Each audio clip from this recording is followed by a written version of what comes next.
All right, what is up? Welcome to Spoiler Kings. I am Tank Kramer. Brian the Grizzly. Brian Man should be joining us shortly. What is up, man? How's your weekend? Crazy hot weekend. Crazy hot, stupid.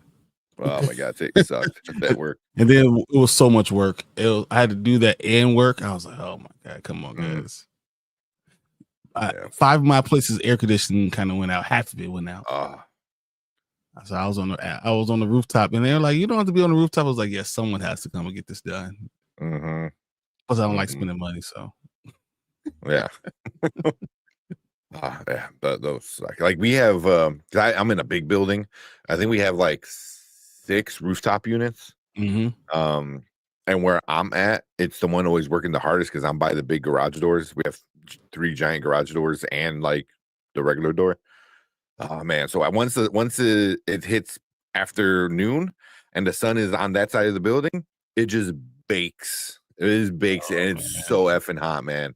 I was like, as soon as I walk like 10 feet more into the building, like instantly cooler. I was like so jealous. I was like, no, I'm not doing this, man. I'm just no. I refuse to get hot like this. No. Yeah. I keep bugging them. I'm like, I can't get one of those portable air conditioning units. One of those like little one put right in the corner. Oh man. Yeah, it sucks. I don't like this hot. My wife, Charlie Ashley asked me like, hey, don't you just wish it would stay this way all the way to October? I was like, I would jump and move. Oh god, it was like 90 something like this. Like it felt like 100 or something stupid today. Yep, the entire day. Yeah, I ain't doing that. Nah, I'm good with like 75, to like 80. Like I'm good right there. That's why I say I would rather move to San Diego, where it's the same 75 to 80 degrees all year round. All year. Good. I'm good. That's perfect for me. Yep. Oh man, and this is gorgeous, beautiful, right by a beach, right by the ocean. I mean, Craig said it was 104. Yeah, it's wet hot summer. Yep, exactly. Well, yeah, I feel like the Wicked Witch. I'm melting. That was all day today. And then I had to go do physical therapy. So I was just drenched. Got home and just soaked. I was like, My biggest thing is like when I go do that or it's hot outside, I can't put lotion on because lotion just melts off and then you sweat even more. So I don't put any lotion on. So if I'm ashy, I'm gonna be ashy. I'm not going out, with lotion and melting it immediately. So I don't care. Yeah. Oh man. Say pray your AC.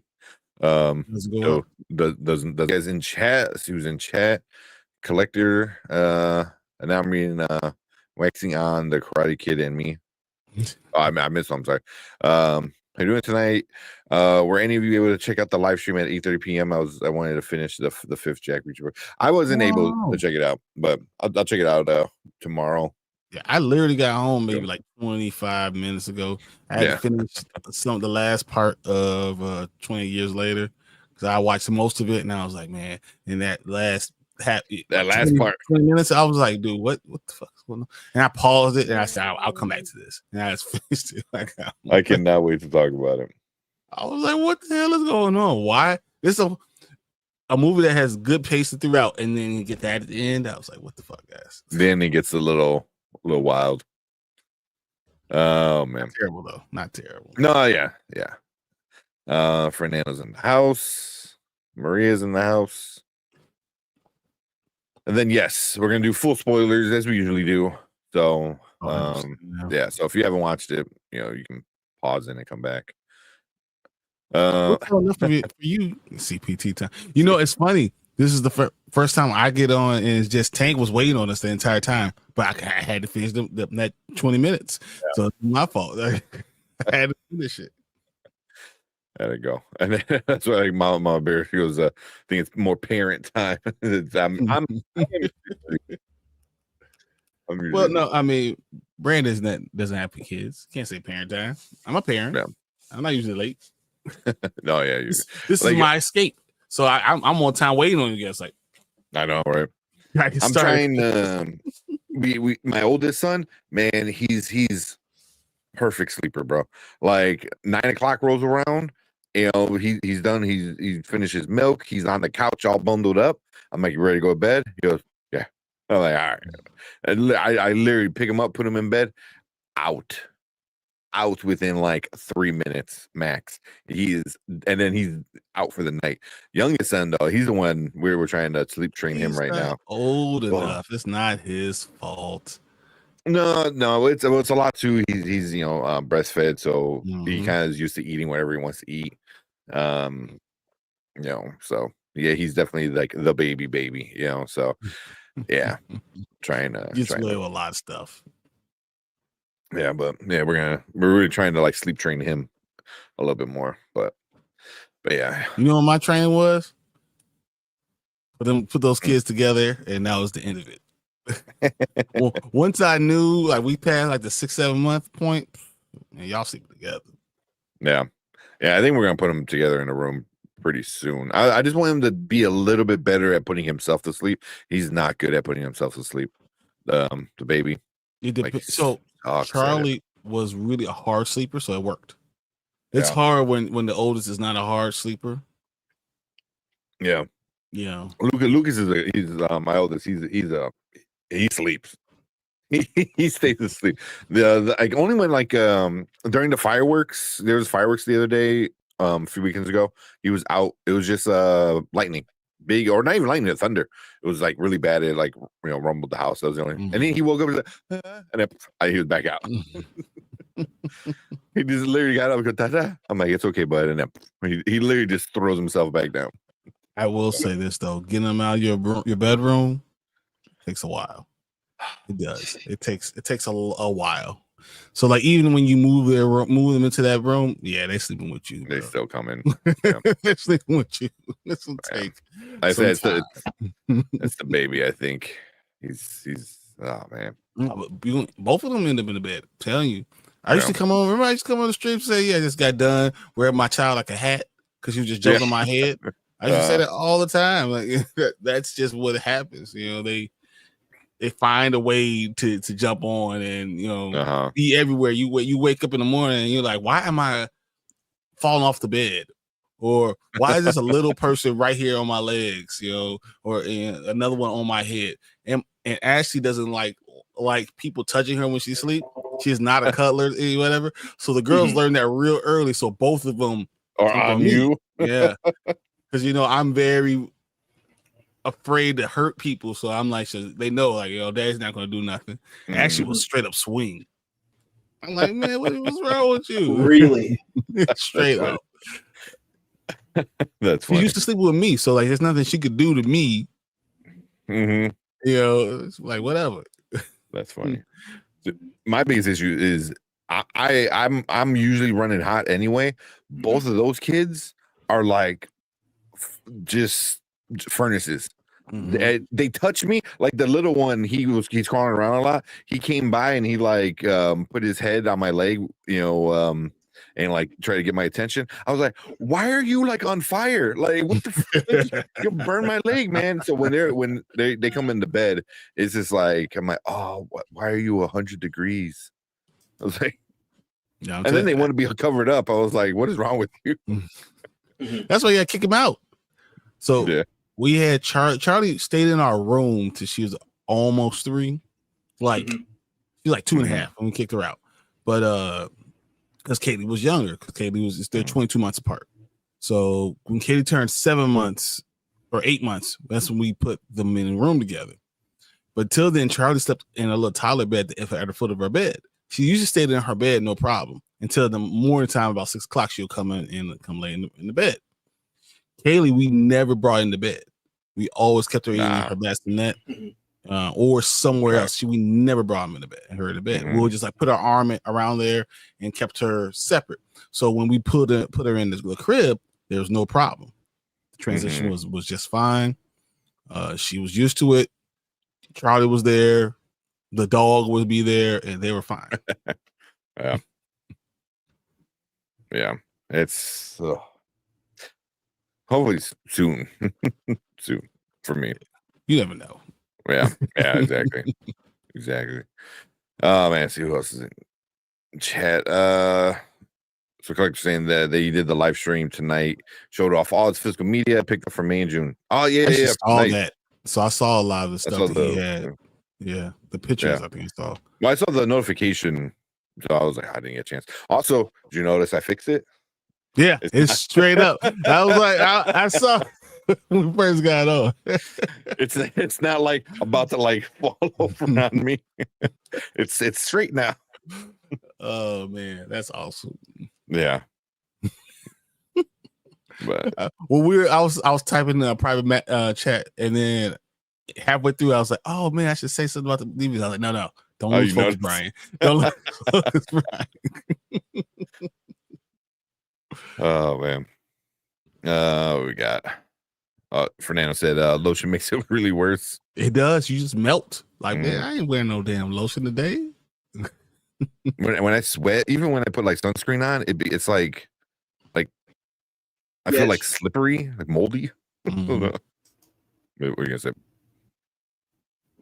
Mm-hmm. No, I just I found that lotion makes it a lot worse. Actually think I was gonna invest in like one of those like fan things that you put around your neck. Oh yeah, the electric, the ones I'm talking about. Yep, I got two of them. I got two upstairs too, though. I haven't taken them out of the box yet, but I do have two of them. Yeah, I have the one like you said, it kind of sits there on your neck and blows up. Then I have the one that's like a necklace with a little box. That thing, that one's really awesome.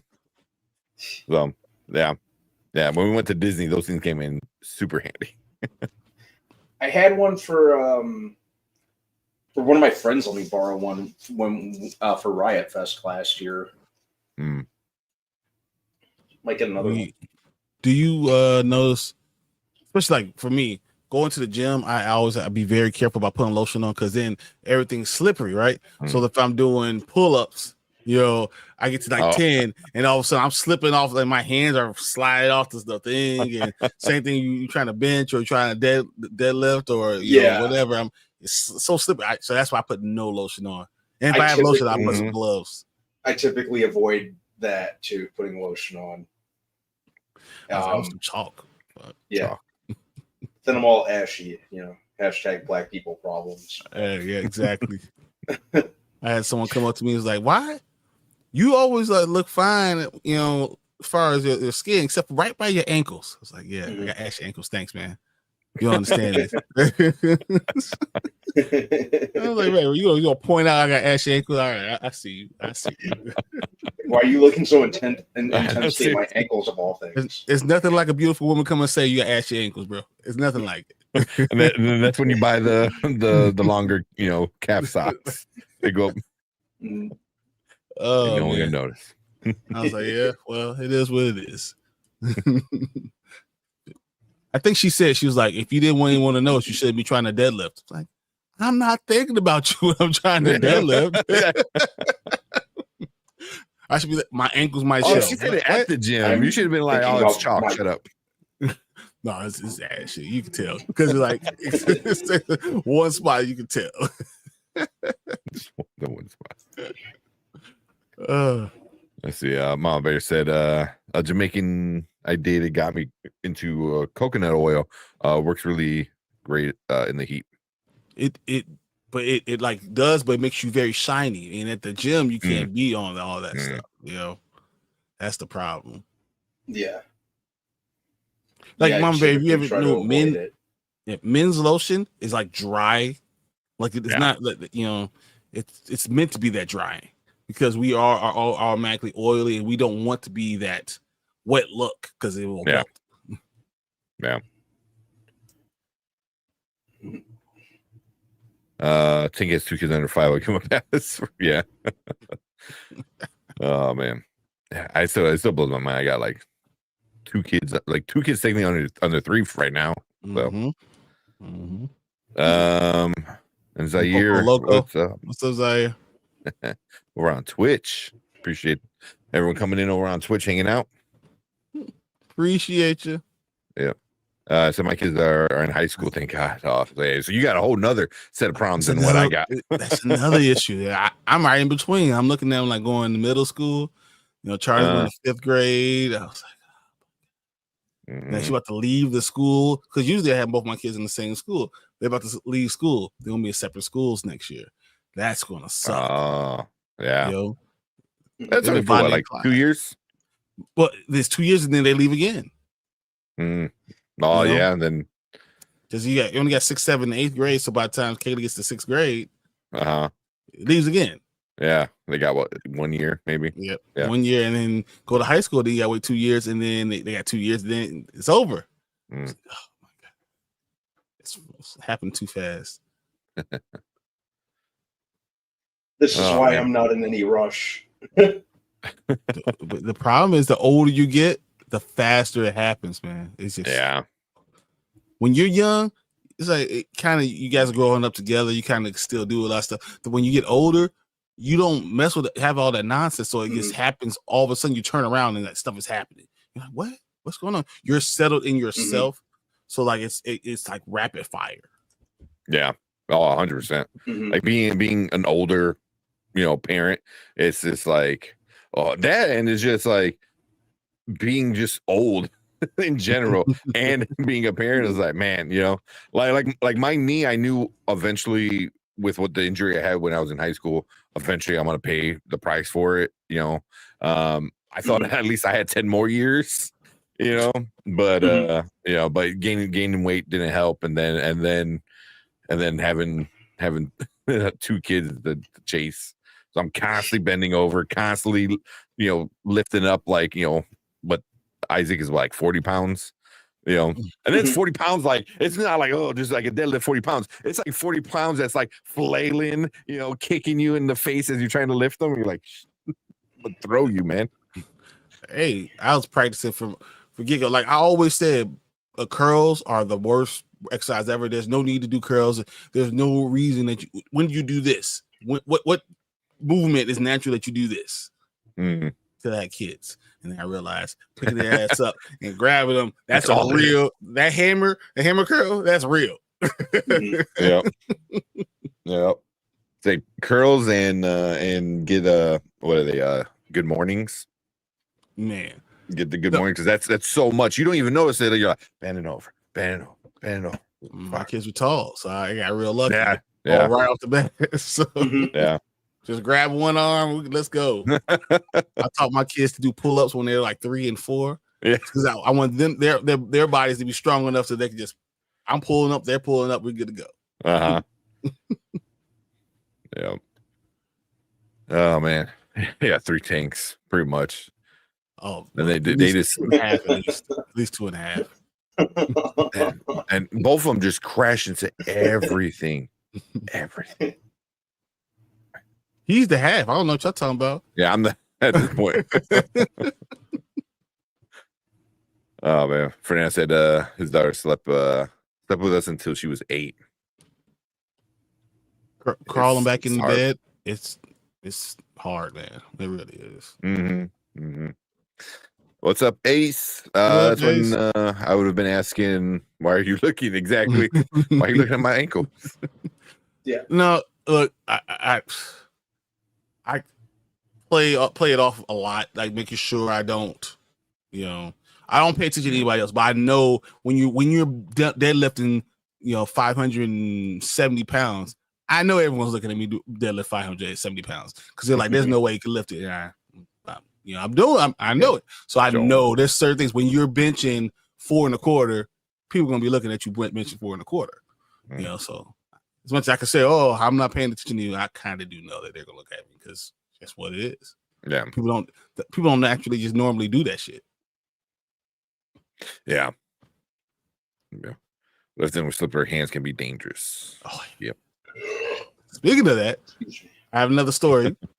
2 years ago, I was benching something like 385, and I took it down and I took it off the rack, and I had a bad spotter, so he threw it out this way, and my hand slipped and fell right on my chest and bruised my sternum. 365 pounds right on the chest. It took me about like 5 weeks to recover. Like I couldn't do nothing. Yeah. Well, that sucks. I know how that feels, man. I had a bruised rib, and I'm like, everything hurts. Fucking breathing hurts. So I can't imagine like a bruised sternum. Like that's just like every fucking rib. So like it oh hit, man, and that sucks. I had to pull it off, push it off, and then I'm sitting there. I'm like heaving, like, and I tried to stay there and try to finish the workout, and then I kind of finally decided to crawl out there, and I didn't even go to sleep that night. I was like, man, this is the worst. Can't sleep. Injuries, oh man, especially like bad injuries like that. I don't know what I did, but I had injured my diaphragm, right? No. Which I didn't even know, because I a lot of times I guess when you get a diaphragm injury, your neck or your shoulder hurts. So I went to the doctor. I'm like, I can't, my fucking neck is killing me, and he was looking, figured out, we did a bunch of tests, and then finally a sports therapist was like, oh, let me, touched around, and got like up under the rib and got into a spot. Oh my God, it felt like she was ripping on my like liver or something. It was so painful. She goes, oh, you probably damaged your diaphragm. I'm like, what the hell did I do? Like, oh.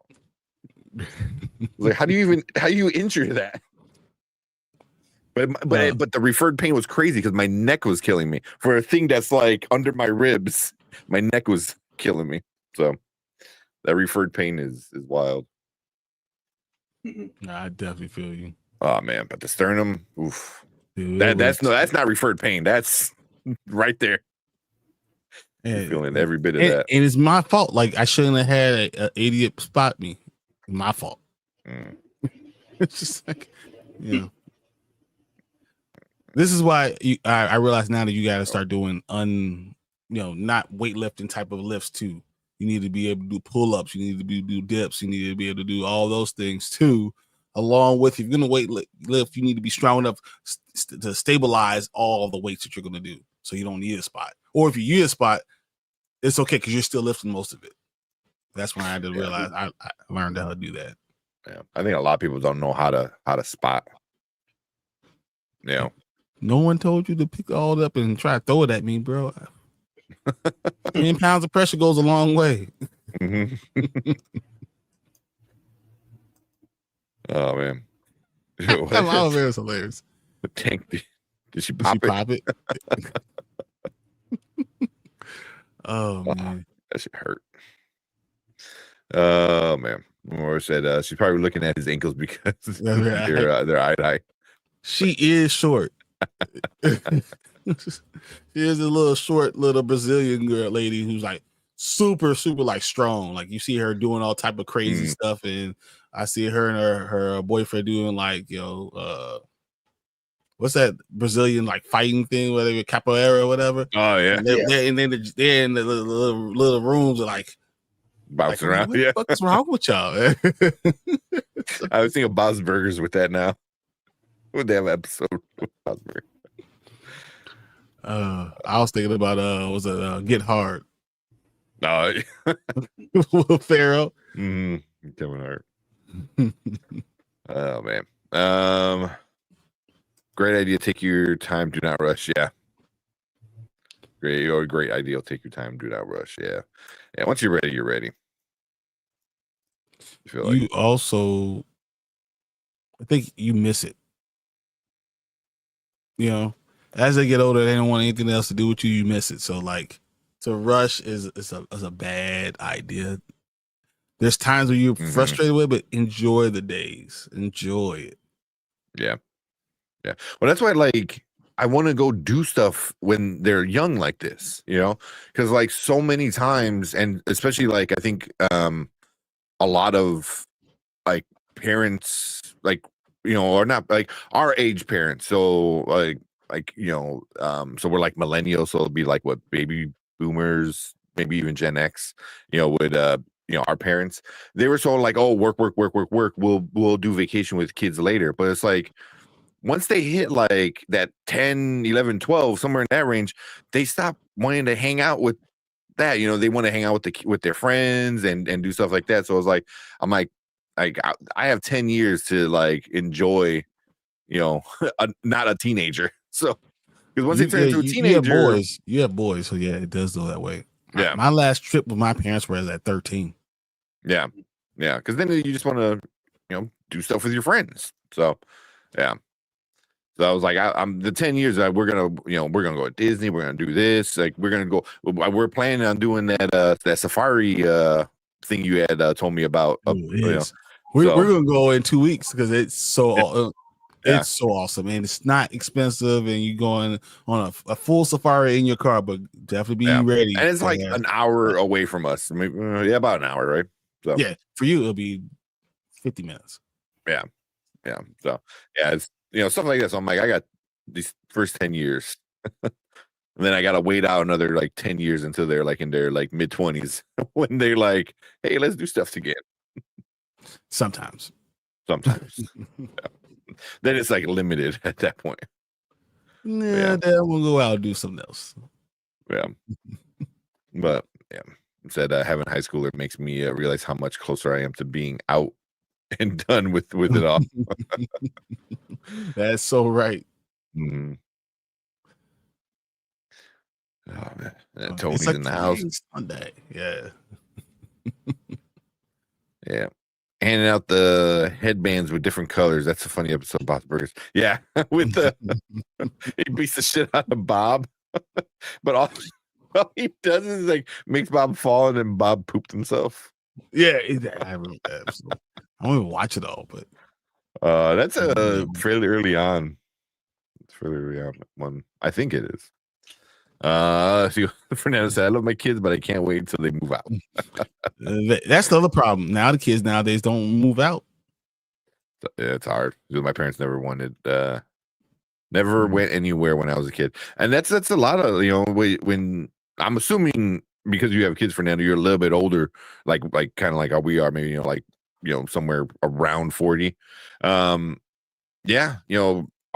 parents, obviously it's not for all parents, but a lot of our generation parents just like work. I got lucky because both my parents were teachers. Dad's a professor. My mother was a elementary school. So when summer came, we were gone. Yeah, that's nice. That's cool. Deuce coming in with the first super chat of the night. Message to all: do as much as you can with your kids. Time flies. Yes. I look at my kids now, man. It's flying by so fast, and I'm seeing them, and I'm taking them doing things I never thought I would do. And I gave my oldest one an emergency phone with only like my phone numbers on there, and like, you have a phone, and her friends have iPhones, and I'm like, man. You didn't go get no iPhone. Sorry. Yeah, you got some time before that. Yeah. And it's also crazy. So like it was for your birthday party. Because I think Erica's met your kids a few times. It's been a while since she's last seen them. But she had told me, she goes, it is crazy how like one of your kids looks exactly like you, and then one of your other kids looks exactly like your wife. It's like she's like, oh my god, like you could tell, like, all right, yeah, that one more of your features, more. It was like, yeah, 100%. People always know, and it's funny because the one who looks more like Ashley might be taller, but she looks. They wear the same clothes, they act the same way. And the other one who's smart, but she acts like me a lot. I don't know how we look. I think I can't tell because they're my kids. You don't see all of our features in both of us. But like, I know how one acts the one way and the other one acts the other, and there's no doubts in it. Yeah. Oh man, appreciate it for that. Deuce, we gotta give him a video, right? Yeah, I know we got some newer ones. Which what should we play? Trying to think of like a kid one. When you said kid one, that's good because I was gonna say my niggas and Nigo Montoya killed my father. Oh yeah, that's the best one. Oh, here it is. Because everyone has a kid that goes through this stage. There you go. Oh, that's awesome. Oh, but you gotta hit him with the goat. Oh, yeah. Where at? If I can find him. Exactly. The GOAT. Appreciate you, man. Always. Oh, yeah. 26. It's crazy how fast July is coming. Soups and the first family around the corner. Dude, I couldn't believe. I was like, wow, yeah, we gotta get these Jurassic World tickets, right? So I was grabbing them yesterday, and I was like, wait a minute, 10 days? It's like, what? Is it that fast? Is it that close? And then I realized it is. Yeah. 7 days from today, it's the end of the month, right? Mm-hmm. Then so the first is Tuesday next week, which means Jurassic World comes on the end of next week. It comes. Yeah. Which means Superman is the end of the week after. Mm-hmm. Man, that's crazy. It's right here. Yeah. Yeah. So let me see if I can find it real quick. So I have I've been trying to do playlists and setting up our playlist. So like we have the Silo breakdowns, Severance, The Last of Us breakdowns, stuff like that. But our movie reviews, where are we at? We're at 188, and after today's review, we'll be at 189. So we're almost at 200. And I was like, can we? We might not be able to do for Superman, but I think we can get Fantastic Four to be our 200th one. That's exactly what I was thinking. It's going to be Fantastic Four. That's 11 more by the end of July. I think we can. So F1. Yep. Jurassic World. Superman. Yep. Megan comes out this upcoming week with F1. Oh, we can do Old Guard 2. Still need to do Old Guard 1. So I mean, that's 5 or 6 right there. Yeah. Well, we just need another B, 5 or 6. You muted, B. I mute. I always forget that I mute myself when cars go by. Yeah, I was waiting to see if we were still doing Old Guard. I still have my notes waiting for it. I'm ready. Yeah. I was actually talking to them today. I messaged you guys today because I think we should do a watch party of all the Harry Potters. I'm down. I'm cool with that. Yeah. Yeah. We go put it on Cosme. We all can watch at the same time, and we can enjoy watching Harry Potter and talking about it, breaking it down, talk about all the little things we see, and I can't wait. I was watching Harry Potter today. We could do that on because right now we don't have a show yet. So I mean we can do that for Saturday. Nah, what's called comes out? Ironheart. Yeah. Yeah, but we could talk about that on Thursday. Yeah, because Ironheart starts tomorrow, right? Yeah, and it's 3 episodes tomorrow. Yeah, tomorrow. You gonna be able to get all 3 episodes done by Thursday? Yeah, I mean, are they even an hour long? I think. Or are they 30 minutes? 40 minutes? 40 minutes. That's not too bad. Probably try to get at least one in before work tomorrow morning. Yeah, I'll probably watch them all. Start in the morning. Yeah. By the end tomorrow, I'll probably watch them all. Knock them all out. But yeah, I mean, we could do that on a Saturday. That'd be kind of cool. It's like a chill Saturday. Yeah. You ain't gotta say much to me. I'll have my whole get up. I have my robe on. I have multiple wands in front of me. I'll have the sword and hat. I'll be ready to go. I'll have my Harry Potter glasses with the lightning bolt. Yeah, I'm ready. No, you gotta use that the wand that I got you that actually like shoots out a little fireball. I mean, I want to get one for me. So mess with people. We're gonna have a great time. I'll have my Death Eater one just in case when Death Eaters come in. Once we get further in, I'll have that. I'm ready to go. We can do this. I'm good with that. I like that. Yeah. Oh man. Sexy dancing. Yeah, Fernando. Yeah, so you're about our age, so you know how it is. We got Delta Dan in the building. I see you. Where we go. Yep. and Delta Dan. We also got Jason Entertainment. What's up, Jason? What's going on, Jason? So you make sure you go check out Jason. He does a lot of anime stuff. He does a lot of soccer stuff or football. Football. So yeah, if you're into that, go check that out.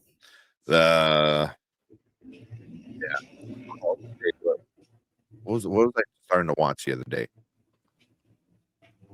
Is it older anime? But I never really. I watched a few random episodes. Was it Kaisen Jitsu or Jitsu Kaisen? Fuck, it's called that. But I'm finishing up My Hero, so yeah. Oh yeah, I gotta get caught up with that. I'm like, it's about to be done. So yeah, I'm 2 seasons behind. Yep. Yeah, Jujutsu Kaisen. Yeah, that's the one. I watched a few episodes before. I'm like, I like it, but I'm like, all right, I'm officially started. So that, and I watched the first episode of The Expanse. You did. So I'm dude. I would do an Expanse watch party. I love The Expanse. I will watch that all day, like literally. You want to do a 24-hour stream? That's how you get me. Just watch The Expanse or Star Trek. All day, boy. We don't understand. Nice. Oh, man. You said you should definitely watch To Be Hero X. It's kind of like The Boys of Amazon Prime. Okay. To Be Hero X. Check that one out. Okay. Yeah, because I'm like, I got a Crunchyroll, but I'm fully caught up with One Piece. So I'm like, and then that's all right. And I watch all the Solo Leveling. So I'm like, Crunchyroll has everything. So I was like, I need to take advantage of it because I'm so far behind on so many animes. So, oh man, that and I don't know if you guys it with subtitle. Oh, something happened. He muted himself. I think it was gonna. All right. While he fixes that up. I don't know how much you guys see it, or if you still are Brand Man. There's like this dude that goes to conventions and like usually asks different questions, but one of the questions is like, what's your anime hot take? You know, and he's usually dressed up like as a cop, like from Resident Evil or something like that. I don't know if you've seen. I feel like I know exactly what you're talking about. Yeah, but there's one, and he doesn't. People like kind of have their little hot takes, like usually not too big of a deal. The one that got me was he asked this one chick. He goes, "What's your hot take?" And she goes, Death Note is overrated. They go, it's trash. Everyone around her was like, what? Everyone around her was like, you muted, Brian. You know, and even I was like, that's insane. That's insane. That I was like, that's crazy. Like, no. Like Death Note is epic. Around her just started like, did anyone like start a fight? Oh my god. One dude like fell on the floor and like he's like, no. Yeah. People are like, you're wrong. Yeah, that's insane. Yeah, Death you Note saw stuff like her boyfriend left her. Like, yeah. see, unnecessary things happening. Mm-hmm. I will not tolerate any Death Note slander unless it's the Netflix movie. Yeah, exactly. Oh man, and she was like FL, F light, F. I'm like, oh, you're about to get murdered at the convention, girl. She has that's a death wish. Yeah. That one's good. Even people who I know that aren't big into anime, I tell them to watch that, and there's like hooked. There's like, it's so good. I was like, yeah, it's so good. What's my I think I like Attack on Titan too, a lot. So I do too. I like the ending of the anime more than the book, because he changes it a little bit. Still the same shit happens, but his how people react and how he is after the it big makes finale more happens. sense because like I heard it because I haven't read the book thing, but everyone tells me what he does doesn't sound like what he would normally do. Like it's in his it's like he doesn't regret it, and in the show they make it seem more like he regrets it a little bit, and more like he's like realizes he's kind of has a problem. Yeah. And in the book though, it's very much like fuck them kids, kind of thing. Like yeah. Attack on Titan is great, and then it makes a crazy fucking turn, like crazy. So, but Dragon Ball Z is still I think my all-time favorite. It's the GOAT. It's just it's so good. Yeah, Dragon Ball is like reign supreme of all of them. Yeah. Eminence in Shadow is a good one as well. Okay, check that one out. Add it to my note. I have a file now that I add stuff that it was not fair. You have an Elder One. Ninja Scroll's a good one. That's old school. Tony said, I'm watching this show on Hulu called Adults. Charlie Cox is in it. Adults. Charlie Cox is in it. It's pretty good. It feels like if New Girl fused with happy endings. Okay. I've seen this. Eminence in Shadow. I've seen this. Okay. I've seen the poster for it. I haven't seen an episode yet, but are you saying it's good? It's got pretty Rotten Tomatoes at 75, so it's not too bad. Check that out. You adding to your list too? Look at you. All right. Is it still coming out? Yeah, it's still coming out. So, right, because the last episode came out. Oh no, the last episode came out on the 18th. Yeah. So, yeah, so it just finished the first season. I'm down. Then I'm counting down the days for King of the Hill. I cannot wait. Cannot wait for King of the Hill to come back. What day in July is it coming out again? I think it's August. I think it's August.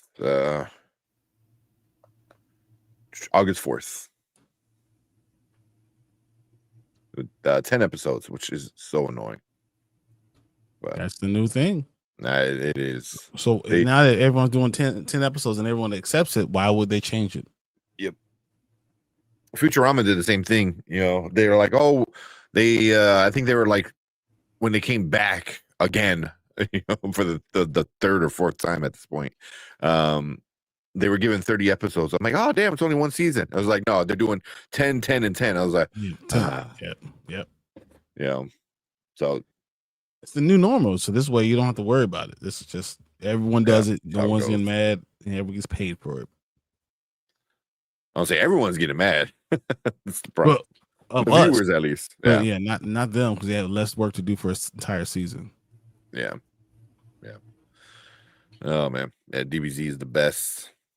It's still like the ultimate.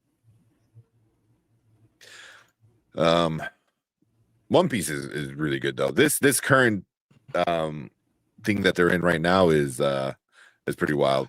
I'm getting into a character's backstory.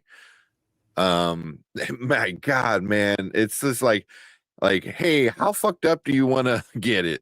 And I feel like the writer's like, yes, just like we get super messed up. It's like, because you're watching this, you're like, Jesus, man, like, why does the world suck? That's normal. Yeah. Oh my God, man. It's just like so much of it is like real world, but like to the extreme, but also kind of not. So like 28 years later. Well, oh man. Let's see. From the time they go into the basement until the show is over, and when he starts talking to his father out of nowhere. Was it? Oh, it said the flow of it's different from the anime to the books. You're right. Oh yeah. For Attack on Titan. Attack on Titan. Yeah. Yeah.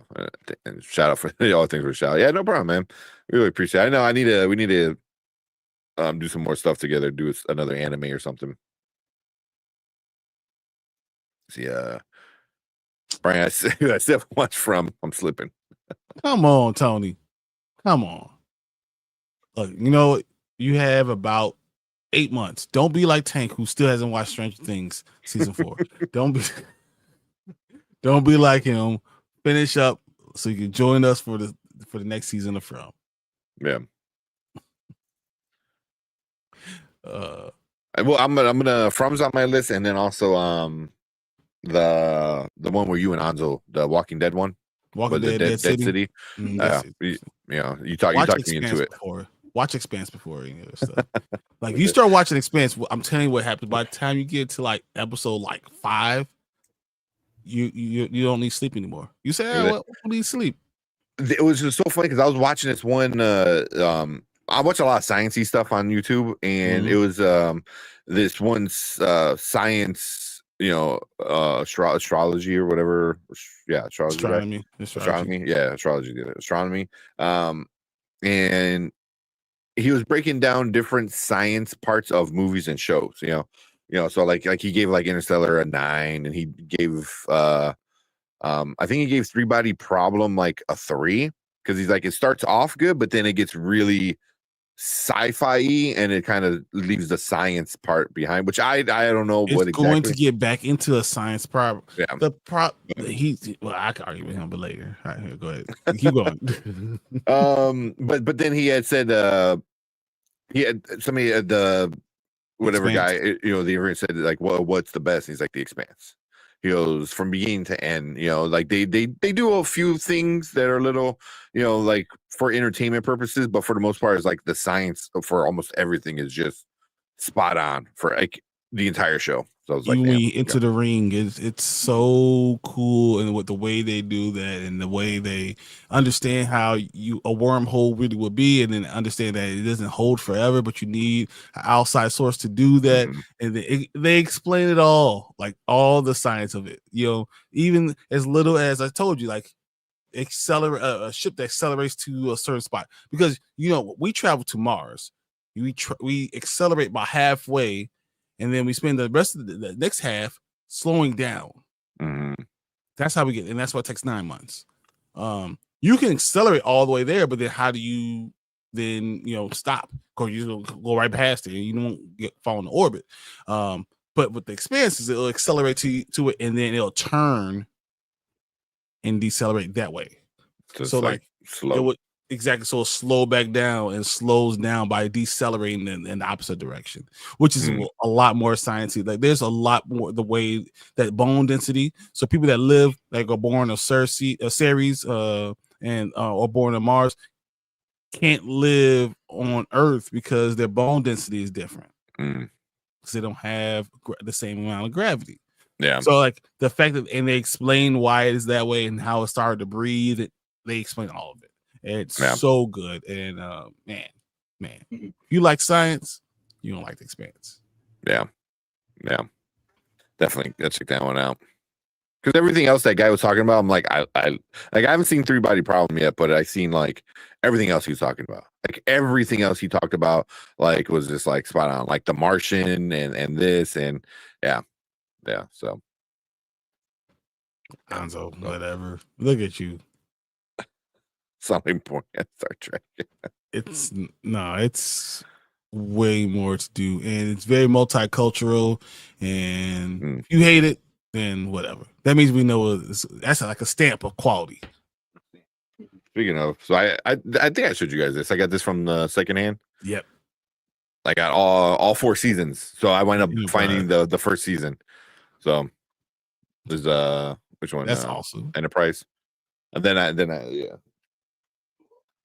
I'm glad you fixed that shelf. It looks so good now. That's not like to fall over, but it's full. I can can't fit anything else on here. So I can maybe like 2 or 3 more movies. That's it. So I gotta get another one. We gotta do a movie off. Yeah, I think. Well, I have check of mine. I think I'm at 595 or 596. You might be more than me because last I counted, we were at 582. Oh damn! So you might be more than me. Yeah. Let's see. Bam. But I like Star Trek too. I mean, I don't love it as much as like some of Brian, but I'll watch it. Yeah, I love that. Love Supernatural. I love all of it. So sciencey stuff is awesome. Akira's a classic. I bought the 4K. I got it up there somewhere. Yeah, Akira's freaking. I remember renting it from Blockbuster. And we're like, oh, this is cool. You know, like it's a cartoon, you know. And watching, I'm like, what? What? Especially the ending, man. It's a cartoon. Man. But I think Akira was the first anime that I can think of that I ever watched. Not Dragon Ball Z? No, it was Akira. Wow. Because I was really young when I watched Akira. Like really, really young. I think it was me and my uncle. And we were watching because he's like, oh yeah, check this out. And we watch him. What the fuck? Oh man. We got Drew in the house. What's up, Drew? Drew, what's up? He said it's a nice birthday gift to me because it comes out on my birthday, August 4th. Nice. That'd be awesome. It's my anniversary is August 12th. August 10th. 8, 10, 12. 8. I got married on 8, 10, 12, so I never forget. I was gonna say 8, 10, 12. Oh yeah, August 10th. There's no reason to forget, right? So I love sequence numbers. Yeah. Mobile Suit Gundam. Gundam's awesome. I think I have a somewhere over there. I was on the other side. I have a Gundam somewhere. Like it's a tiny one. It's back. Oh, he's way back there. Like, but he's back there. It's a tiny one. I didn't want to get down that rabbit hole of collecting Gundams. I already collect too much stuff. Man, I was looking at I already. Me too. Between comic books and Jordans and Funko Pops and movies, and I'm like, this is bad. Yeah. All right. Let's see. Oh, you want to pull up some trailers? We'll check out some trailers. I was looking, dude. Yeah. Well, there's something that we didn't get to. The Rock one, the Smashing Machine or Smash Machine, whatever it's called. I still want to check that one out. There's a few other ones. That trailer's been out or did they put out a new one? No. I think it's the same one, but we just haven't watched it. I know. I don't know if there's anything else. There's not big. I know the new Toxic Avenger trailer came out. The trailer for Weapons came out. Weapons. Yeah. Weapons that came out today. There. And then we're gonna get that Fantastic Four final trailer Wednesday. I think we have the final trailer for Superman on Thursday. Yeah, it didn't really add anything. I don't think. Who adds more right now? Yeah. Why? Yeah. What's up, Kevin Davis? What's up? It said MCU and Star Wars is pulling back and moving forward with different projects because fans' criticism isn't coming across as big homophobia racist. Yeah. I just heard they're doing something for Star Wars. I just saw the article or the headline. I didn't really see it about the Rey movie. The Rey movie got paused, but it was another like animated Disney Plus thing for like another like side villain or something like that. So I wasn't sure what exactly it was, but I saw it. I'm like, okay, cool. I just kind of went past it because I really didn't care. But yeah. But MCU, I don't think MCU is definitely not pulling back. I'm moving forward. I think they're. You have to make it has to make $700 million. You'll continue to do what it needs to do.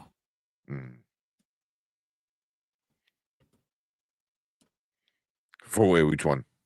for Fantastic Four. I think you need to have $700 million for it to really Yeah. continue to go down that rabbit hole. But we talked about, you know, how they might be changing up the phases and how you could go to the magical, and you could go to Midnight Suns. You could go. They're talking about zombies and real real supernatural and curses and stuff like that. You know, that could be really cool. It could. Mm-hmm. I think so.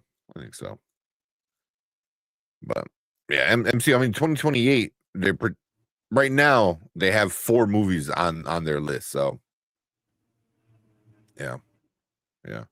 But how does it work when everything after the phase is done? Yeah, it's I mean, they're definitely gonna break it up.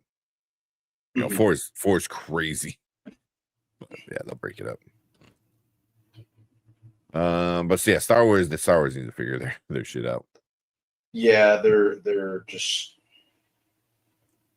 flying by the seat of their pants at this point, and you know, I mean, as much as I hate Andor, like, you know, like I had some real hate for Andor. I mean, it came out as the #1 show of this entire year. People really loved like that, you know, 6, 7, 8. It had great numbers. You know, so it has something, and you know, I'm sure Kathleen Kennedy will take credit for that, which is another reason why I'm not gonna like it. Just another reason why to not like it. But yeah, I mean, it's did fine. I think Ahsoka 2 is gonna be fine. I think the Filoni one and Mandalorian is gonna be good. So I mean, they got some good irons in the fire. I just don't know if they have anything else past that. Their issue is going forward, like legit going forward, like telling the next story. You know, instead of they're stuck in these different eras. You know, so you know, well, we'll see what we get from them. Viewer Drew said, I know I'm gonna make people angry. I love Superman 1 and 2, but Man of Steel is my favorite Superman movie, and people are gonna be boomy. I mean, Man of Steel is a lot of people's favorite. There's a lot of followers. Yeah, no shame in that. Yeah. So, well, excuse me. Yeah, a lot of people love it. You know, I mean, one, it was also like what the first Superman movie to come out since Brandon Routh's was, and that was you know, 7 years prior. 7 years, and that wasn't well received. Superman Returns, so you know, getting a fresh Superman, so yeah, and I was super hyped for Superman. I saw I saw Man of Steel in theaters like twice. The first time I'm like, okay, and the second time I'm like, do I like this movie? You know, I was never able to make a decision whether I really liked it or not, and I think to this day I still haven't decided whether or not I liked it. There were elements of it I liked, but as a movie as a whole, I'm still not sure if I liked it or disliked it. Yeah, I do give it its flowers because it tried to kind of be something different as opposed to Superman Returns, which tried to just be a sequel to the Christopher Reeve movies, which I thought was a bad idea. It was time to move on from that. But yeah, I'm still not sure if I whether or not I liked Man of Steel. Yeah.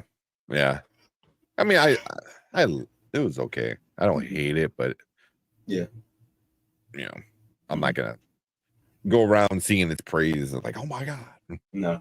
but if you like it, if it's your favorite, you know, I get it. You know, I get why people can love it. Is it weird that I like it? I like it. I really do like it. It's just I feel like it goes against a lot of Superman things. And if I don't like movies that go against certain things about character, you know, great character flaws where there aren't any. You're not going off the way things are. You don't have to go, you know, straight from the comics, but understand what the character is. So when you start doing things that don't make sense to the character, I'm not a huge fan of that. So though I enjoyed the movie, when I sit back and think of it, I'm like, do I really like it? Yeah. Yep. Same. We got Kevin said original films from Disney Pixar. People will wait to see them on streaming. I hope not. Because then it's gonna suck. Because like we talked about Ilio on Saturday, like we loved it. My son got to see it. He liked it a lot. So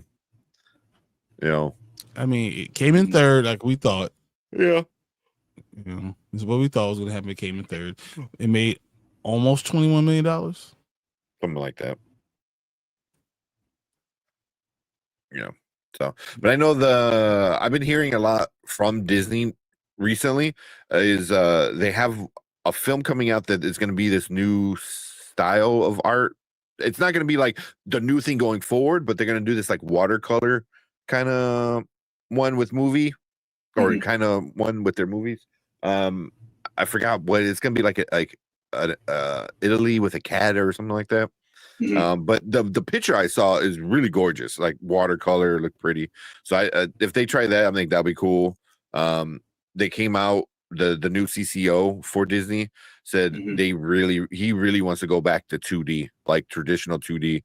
He goes you can look at a lot of foreign animated films, and I think he was talking about a lot of anime too. He goes, their 2D artists are amazing, and he goes, people are flocking to that kind of stuff. So, Disney was like the original, so he wants to do that, and he said he wants to do the CCO said he wants to do more of a 1-to-1 ratio. So, like for every sequel, he wants an original, which I'm cool with that. So I read all that like today. So I don't know if there was like some like conference call or something, but he was coming out with all this like stuff, and I'm like, sign me up for all of that. We were talking about having a 2D comeback, so do that. Exactly what they should be doing. I mean, that's the original. That's what all's in the vault, and that's what people are used to seeing. It captures, I think, imagination better, and nostalgia. But kids don't care about nostalgia. No. But to be able to capture them that way, maybe their imagination can kind of run wild because it's more like a cartoon. That might be a good thing. Yeah.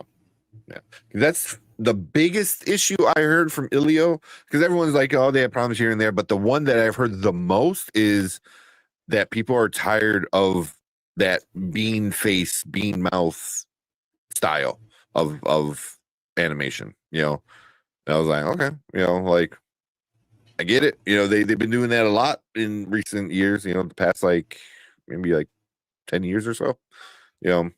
I forgot what movie started it, but there's a movie, and then now it's just like you see that all the time now, especially with Pixar. So I'm like, okay. So yeah, go back 2D. I think Disney needs to do that. Yeah, definitely. Yeah.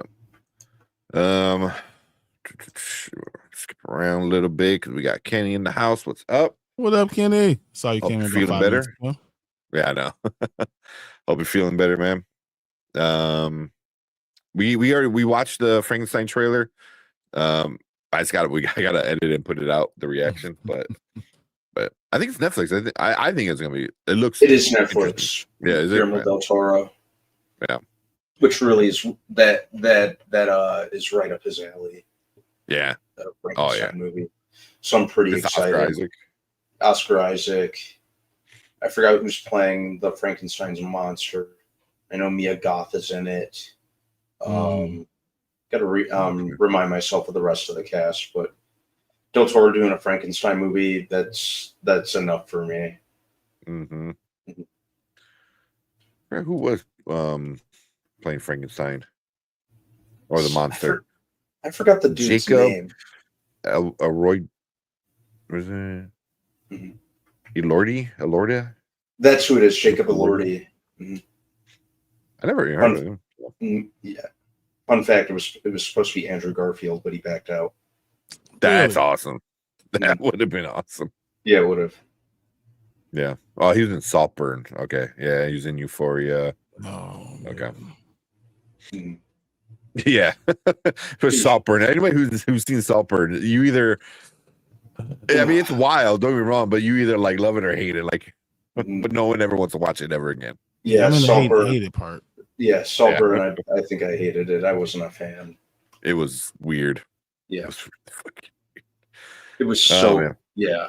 Yeah. But yeah, we're gonna check out the trailers, the weapons trailer that came out today. We should be doing it in the next 2 minutes because we gotta get through this. Yeah, we're gonna get it going. How we feel about Ironheart?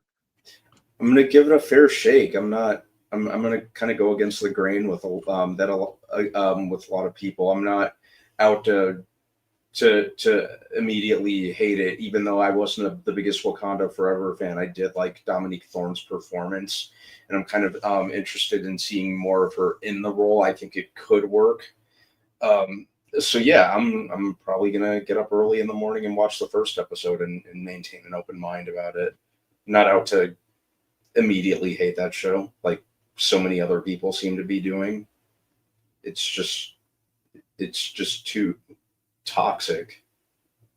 Yeah, I think at this point, like you just have to accept like it's gonna be different from the comics. Like it's Ironheart in idea and vibes, kind of stuff. Like even they're not doing a Williams is only Riri Williams in idea, in name, not necessarily how it is. Yeah. So as long as you also the MCU in general is kind of the same with that, but like Brandman said, kind of hoping for the best. Anzo said, sucks when you see something Star Wars and don't care. Yep. I felt apathetic, in the last couple of things, so I knew that was going to be coming. Yeah. Even though, like, I saw that article and I was like, oh, okay. Like, even if I'm in a rush, I'll open it. Whatever. Yeah, I just passed over it because I'm like, even if I was in a rush, I'll click it and then, like, I'll get to it, later. But I didn't even bother doing that because I'm like, because one, there's so much news coming out that within a year it gets canceled anyway. The Ray thing has been on and off, 3 times at this point. This Punisher thing's they're still filming it now. Yeah, so that's interesting. But I forgot we gotta talk Murderbot still. Yeah. Oh yeah. Talk about something good. Yeah, we got to get through all these comments and then get started on these things and because we could talk Murderbot, we could talk about 28 years later. Yeah, we'll do 28 years. We'll watch a trailer and then we'll jump into 28 years. And then because I don't know if Brandman watched Murderbot or not. But Books, Gers, and Purrs, appreciate you coming in.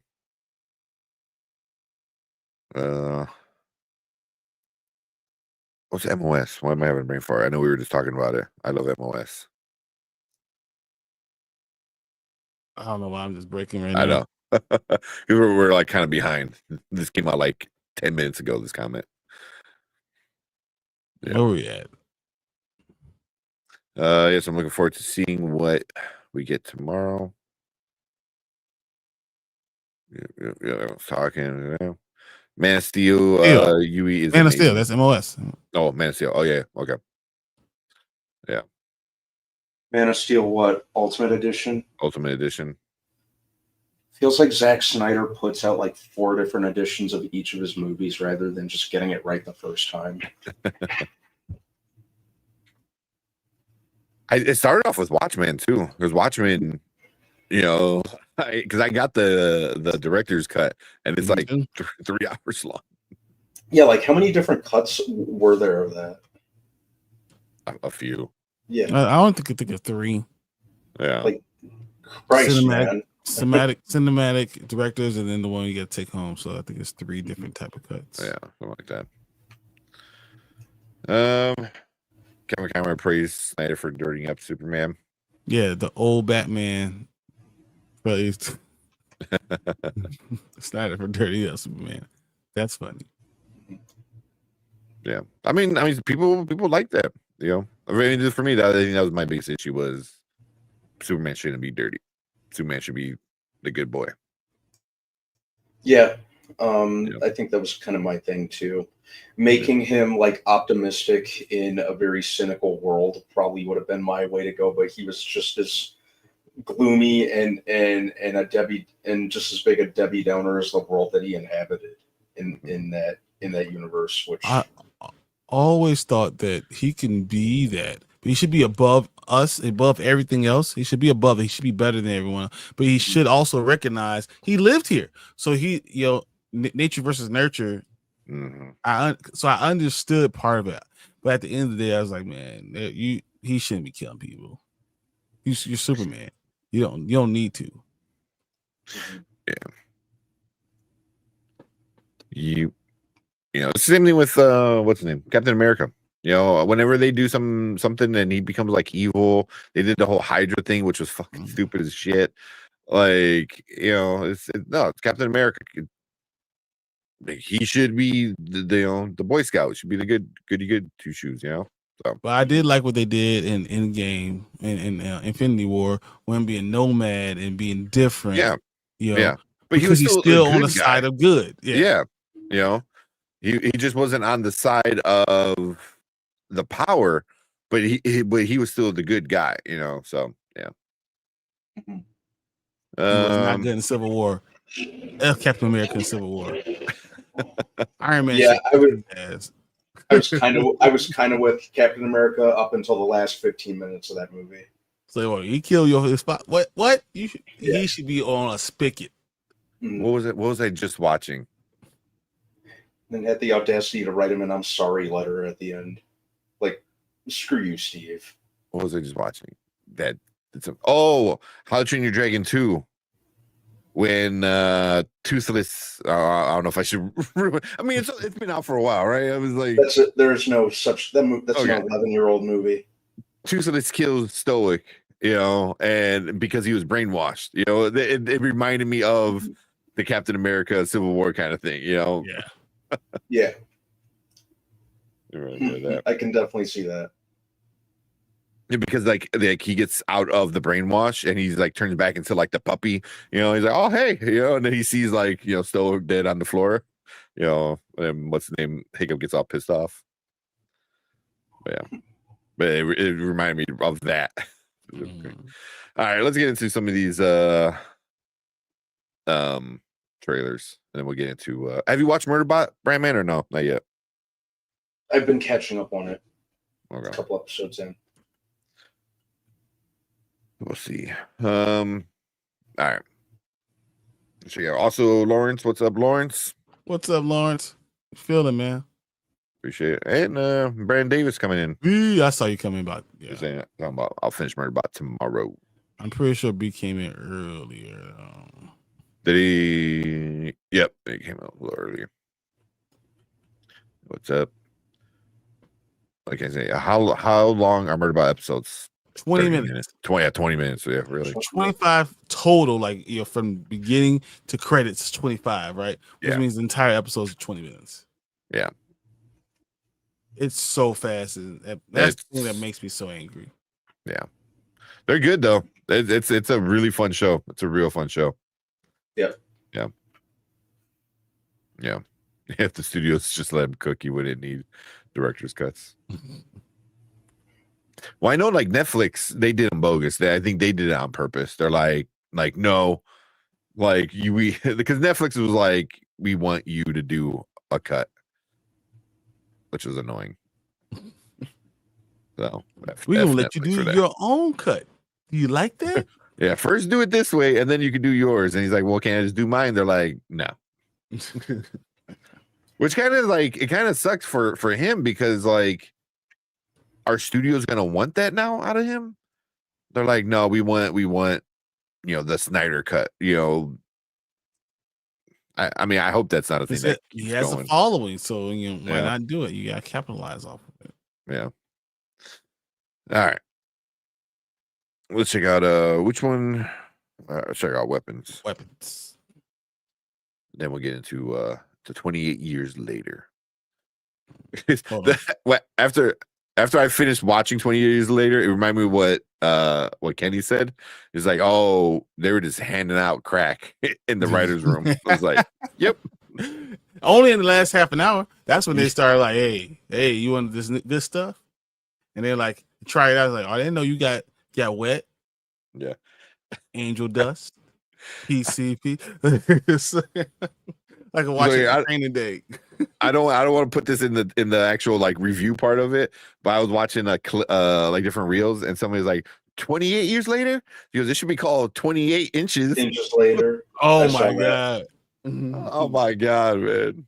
So much zombie dong just flopping around. A lot of zombie dick. Like, why are they all naked? I don't understand. Like, the naked I get though, because like it's been 28 years.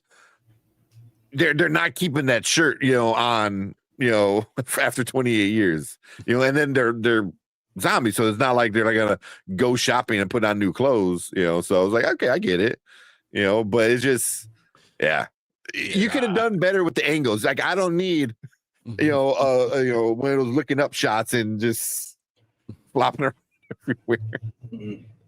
I think the director had to come out and obviously say like they were all prosthetic, they were all fake, because I guess when you have a kid on set, it cannot be real. It has to be fake.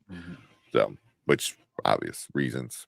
And they shot all this entire movie on iPhones. iPhones. Right? Yeah. So one shot they had like 17 iPhones in a circle, like around them. Yeah. Because some of the shots were pretty cool like that, but it felt like somebody's having fun in the editing room. I was like, let's do this. I was like, okay. I'm just glad that didn't continue throughout the whole movie, but we'll get into that a little bit. I'll say it shakes a lot. So yeah. Hey, give me 1 second. I'm gonna grab some tea real quick. Okay, go for it. Alpha Dong was the main character. Alpha Dong.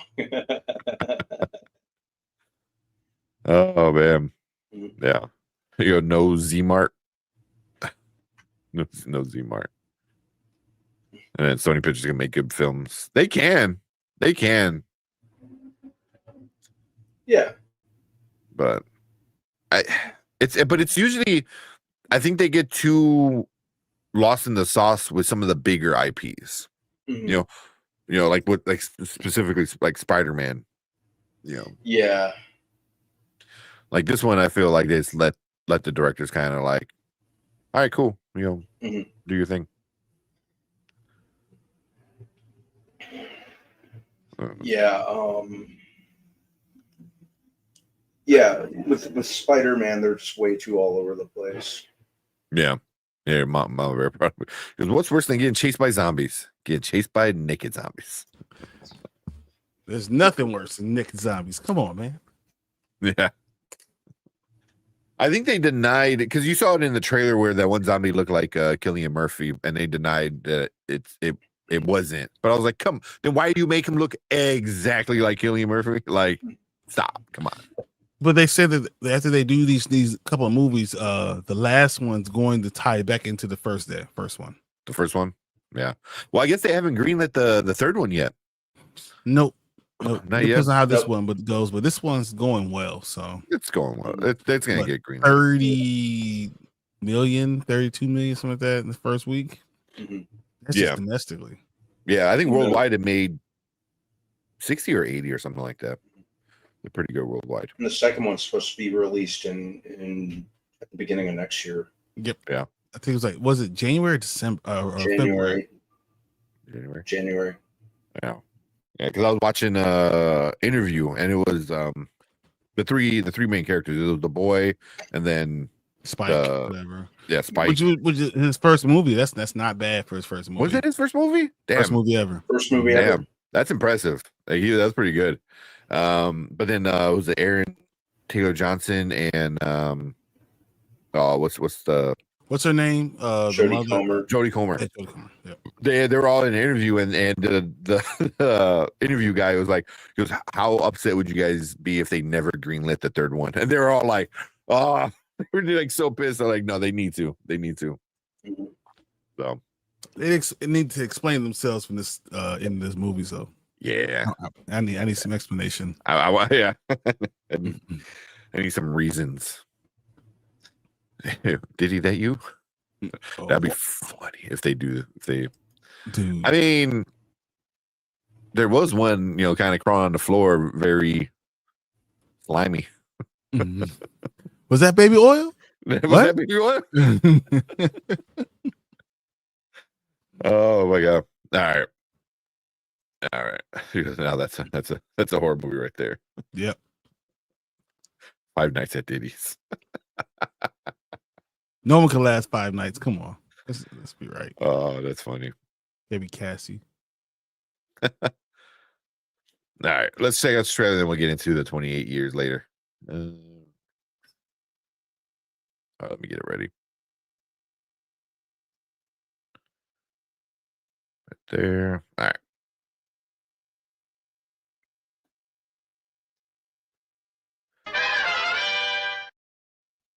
All right, what is up? Welcome to Spoiler Kings. We got another trailer reaction for you guys tonight. We're gonna check out this new one that just dropped today. Weapons. I don't know too much about it. Have you guys seen the trailer? I know less. I haven't seen the trailer. I hardly know anything about this movie.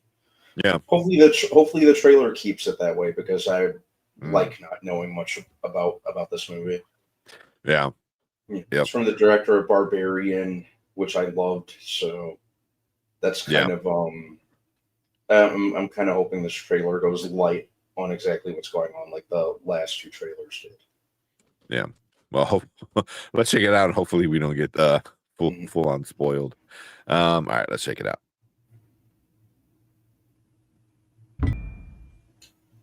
That looks like it's being intense. I have no idea what the hell is going on, and that's what's drawing me in. All I know is Thanos is mad at the Silver Surfer for some reason. Thanos is mad at Silver Surfer. I think I saw Wong running down the street covered in blood. Okay, was that him? I wasn't sure Like if that was him or not. His whole face is peeled off. Yeah. That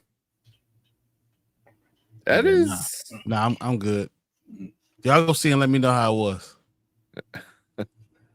It's just whenever I see her, I just think of that clip. I forgot from what movie. It's like, oh, if you want to stop me, you have to effing kill me. You have to kill me. Yeah. I was like, she just can't live that down no matter what. It's from Ozark. That's the Ozark. I always every time I see her at Ozark. Yeah.